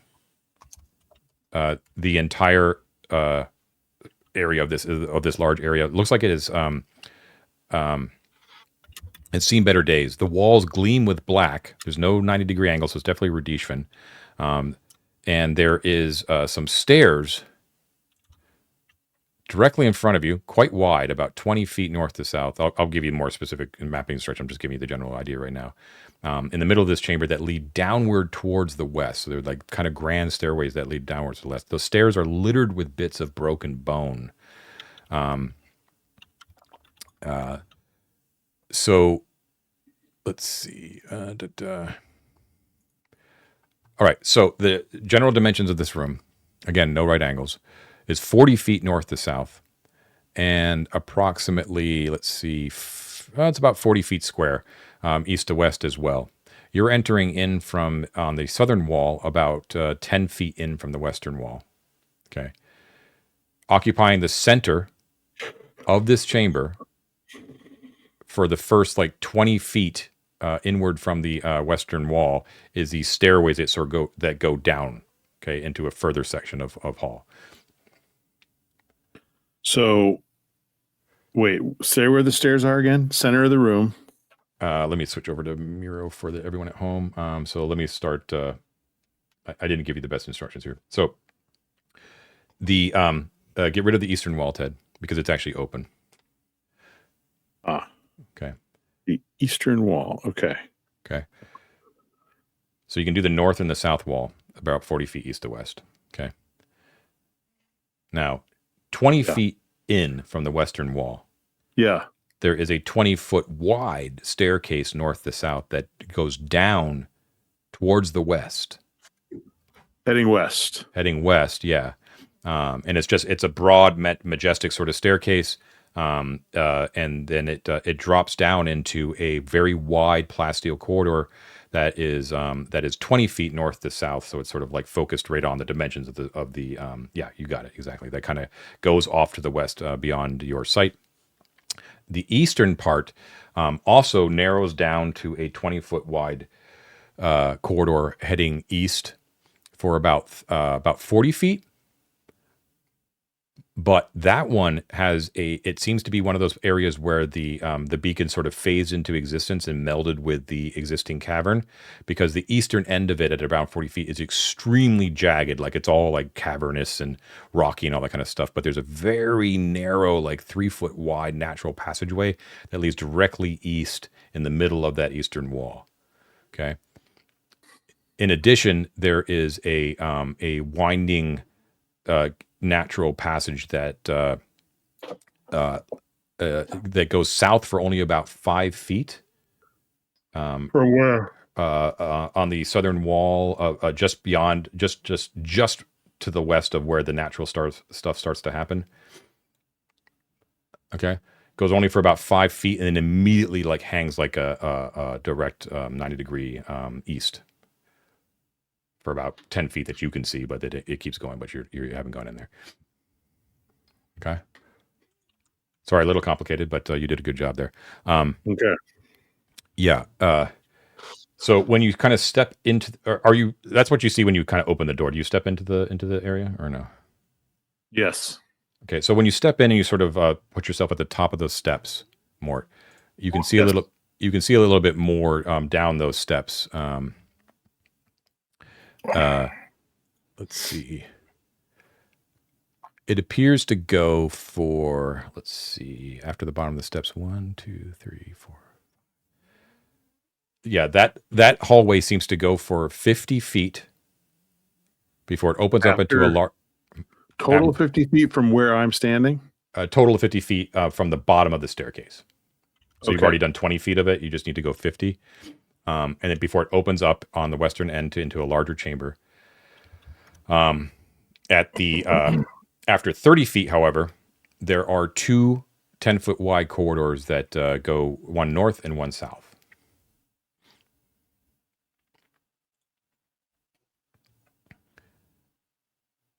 Now, Nope. Having some problems here. Okay, there we go. That looks right. the entire area is sheathed in the octagonal black granite. Okay. There is, and most disturbing of all, it says what's interrupting the perfect geometry of all this plasteel is that lining that east-west corridor all the way going down to where it opens up into a larger room, lined with corpses. Okay. Some appear to be human. Some are much larger. You've seen enough of them now that you're pretty convinced they probably are Varamani.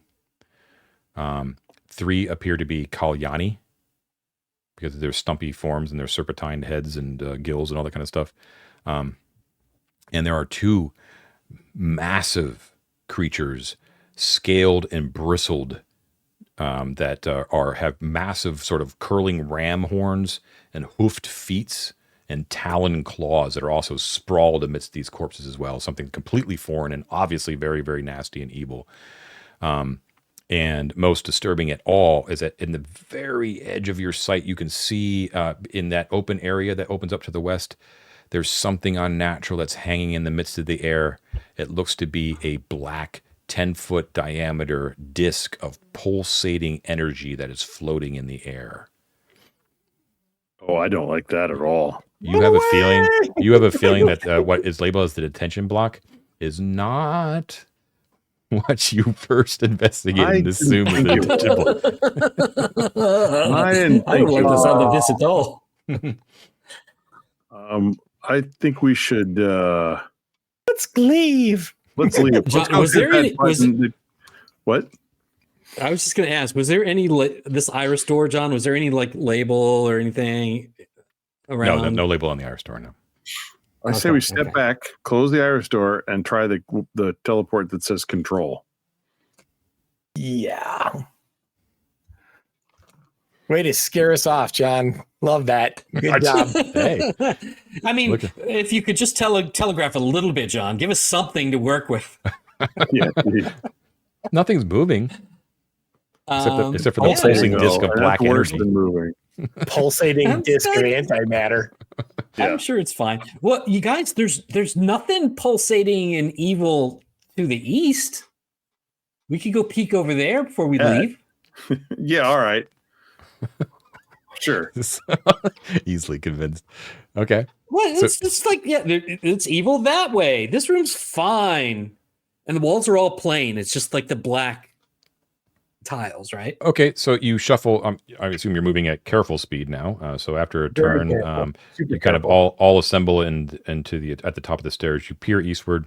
As I described, it's very obvious that this is one of the phased areas, right?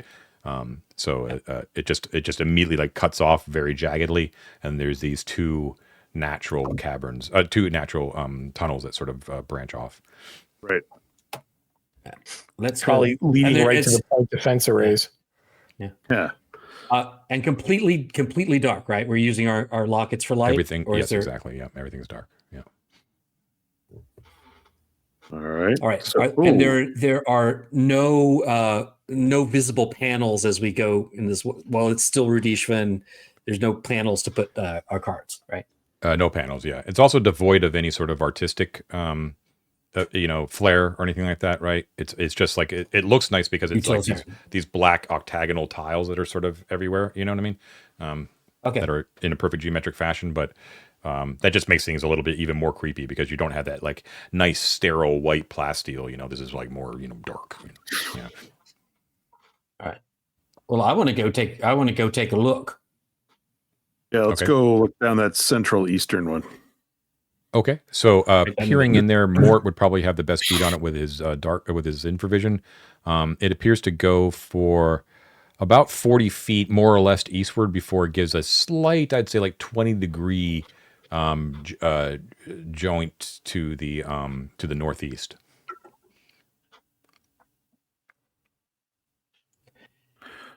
This seems to be just all natural, right, John? All this natural, doesn't seem like it was dug by anything. Okay. It's Mort sized too. He's going to go in. You know what? I can't tell you that for certain. This area doesn't have a key description, so I can't tell you if it was dug or just natural. But okay. Put it this way, it doesn't really matter. Okay. Yeah. He's going to equip Frogcatcher just since there's Hecate stuff lately. It's also it doesn't have room to swing the big sword. Sure. Oh, which reminds me, don't sweat it. No big deal here. Oh. Okay. All right. So Mort's going in. Barrios right behind him. Mort's got his pin out, and Barrios and they're in provisioning. Okay. So you go for 40 feet. At that point, it obviously continues. It goes for about 10 more feet before it more steeply curves towards the northeast. So now it's going basically north by northeast after about 10 feet. And it goes in that direction, almost basically north for about another 30 to 40 feet. However, right when it starts to go like sharply north, there is also a small narrow passageway that goes directly south. The slope that you're on right now is going slightly, but definitely downwards. Slowly, okay? The little hook to the south goes slightly upwards.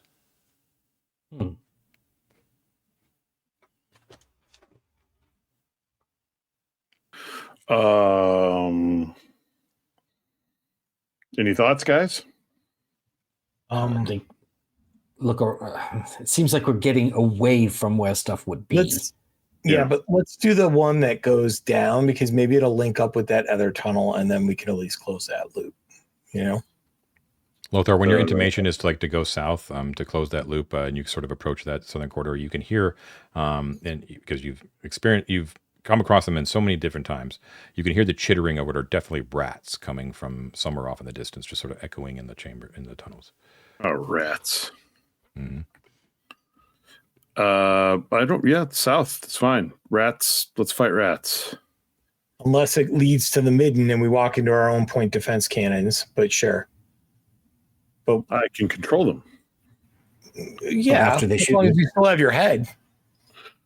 Yeah, fair. Okay. Let's be careful. Let's be ninjas.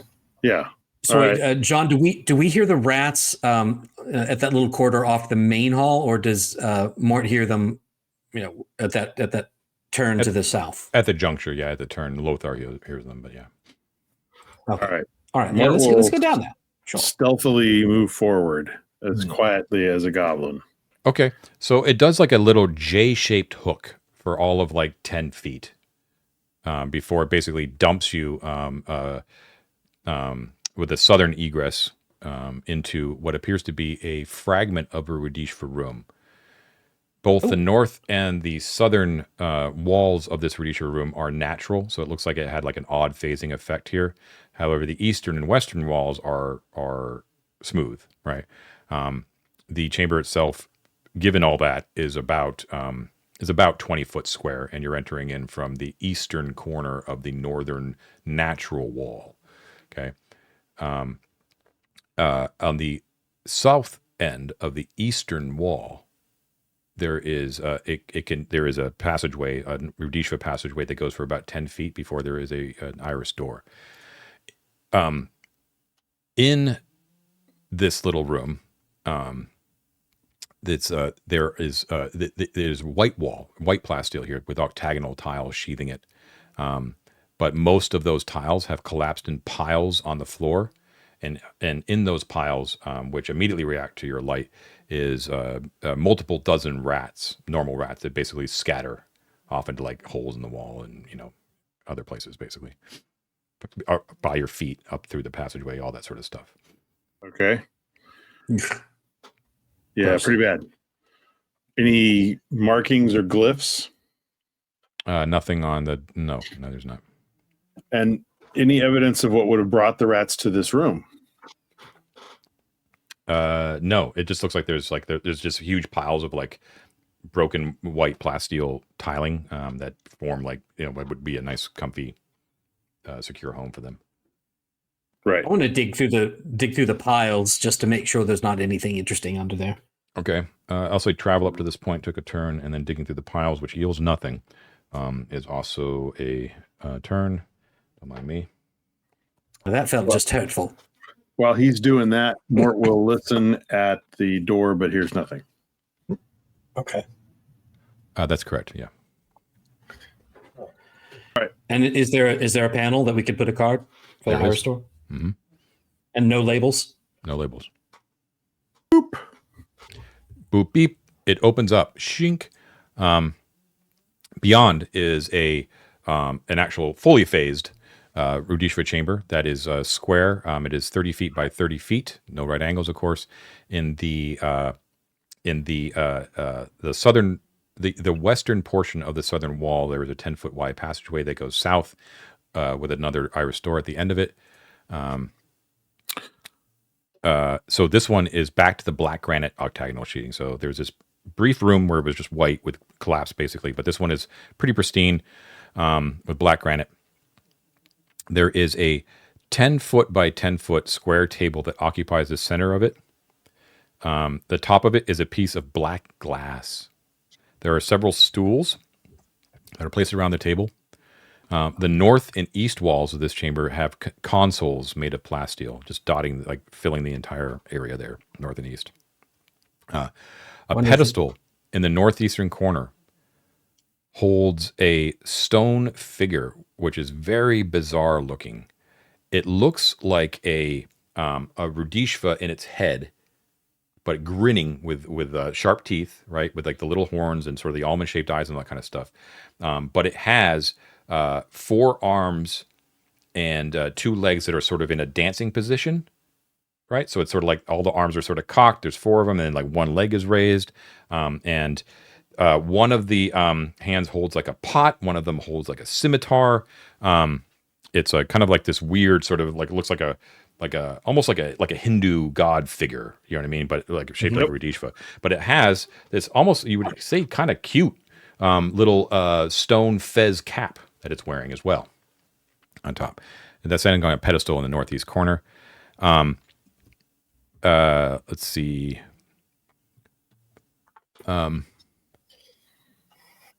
So the 2 consoles on the north, the 2 consoles on the north and east wall, basically identical. It's just 2 consoles? Yeah, one on the north, one on the eastern wall, but they're big. They're big consoles. Yeah. And the stone figures on the pedestal, sort of like in between them, right on the ground. It's each in of the northeast corner. Yeah, northeast corner. I see. Yeah. Each of the consoles is made out of orange plasteel. Each of them is inset with about a score of octagonal buttons with glyphs on them, plus several knobs and joysticks. The northern console looks to be in much poorer repair than the eastern one. Let's see. And there appears to be some sort of bulky object that is wrapped in oilcloth that is underneath the eastern console, like on the ground underneath it. Okay. Before anyone goes into the room, can I just take something, like I'll take one of my torches out of my backpack, not lighting it, John. I'm going to toss it into the room, like to land on top of the table or whatever, and see if the weird statue thing reacts. Yeah. So you toss the, what are you tossing? I'm sorry. The unlit torch. Unlit torch. Okay. Yeah. So yeah, it just sort of bangs on the tables, rolls off the table, but immediately that noise causes the stone figure to animate, and it sort of unfolds, and it sort of turns its grinning face towards you and blinks its eyes, and it rushes forward. Shut that door, Ted. Wait, Elizabeth can take out the thing. I also have a thing. As he sees this, seeing this like silly actor-like guy, clicks something in Wolfer's head, and he yells out, "Is that Krelik Var?" I just checked the notes. That was like the actor Rudishvan guy. He was like silly, and he just wants to see if that calling out that as it's starting to animate, if that has any effect. It doesn't have any effect, no. That was so clever. I remember the thing. So it was balanced on one leg before it animated. 4 arms, which you've never seen a Rudish with 4 arms, for one thing. And one arm holds a scimitar, one holds a small drum, one holds a pot, and the 4th one is empty. Yeah, so it can play the drum. The grin is carved into the face, so it never lets up, which makes it even more disturbing as it sort of turns towards you and smiling at you and kind of rushes forward to attack. But otherwise, it looks like a Rudishva. It looks like a Rudishva dancer, but with 4 arms, basically. And it rushes forward to attack. But it is time to stop, so we will leave it. No! No! It's right there! That's fine, guys, because next time we play, we can just heave David through the door. He won't know what's going on. Oh, there you go. There you go. Not a problem at all. Okay. So more exploring done. Absolutely, I'd say on a scale of 0 to 100 of engine room finding progress, I give you a big fat 0.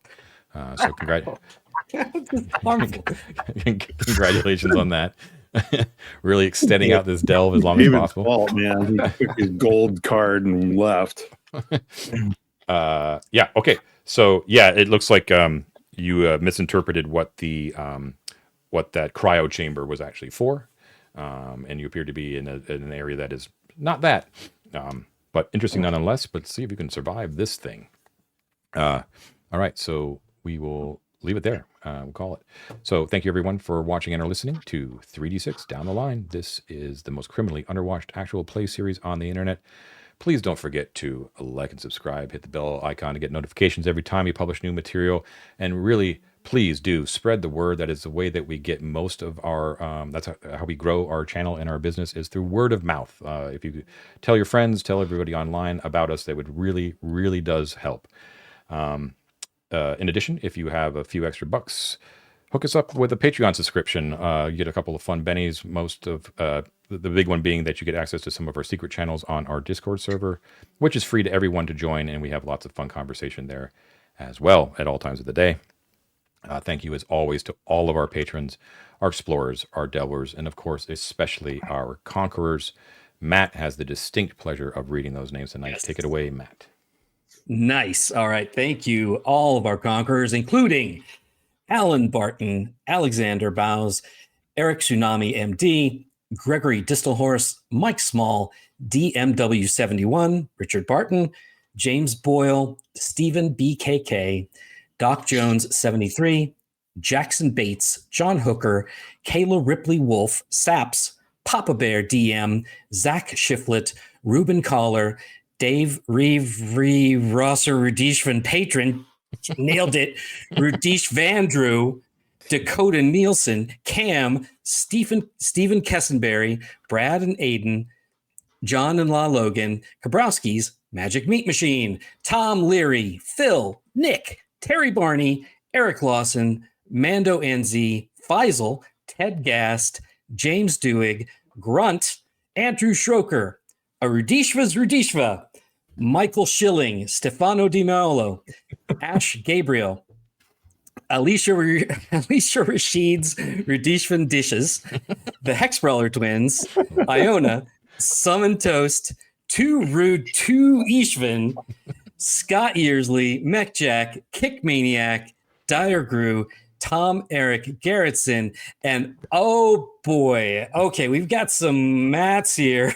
Yes, go Matts! They knew it was you. This is Sam, Matthew, Maddie, Mateus, Mateo, Matthias, not really a Matt Dillon, Matt Left Wing of Grackleon, Zamat does what a Matt does in Arden Vul, Matt Curie, 605, Matt Walsh, Matt Mason, Matt Gardner, Matt Aloni, Matt Koenig, Matt Young, Matt Matler, Dungeon Heart Matum, and Matthew Mattis.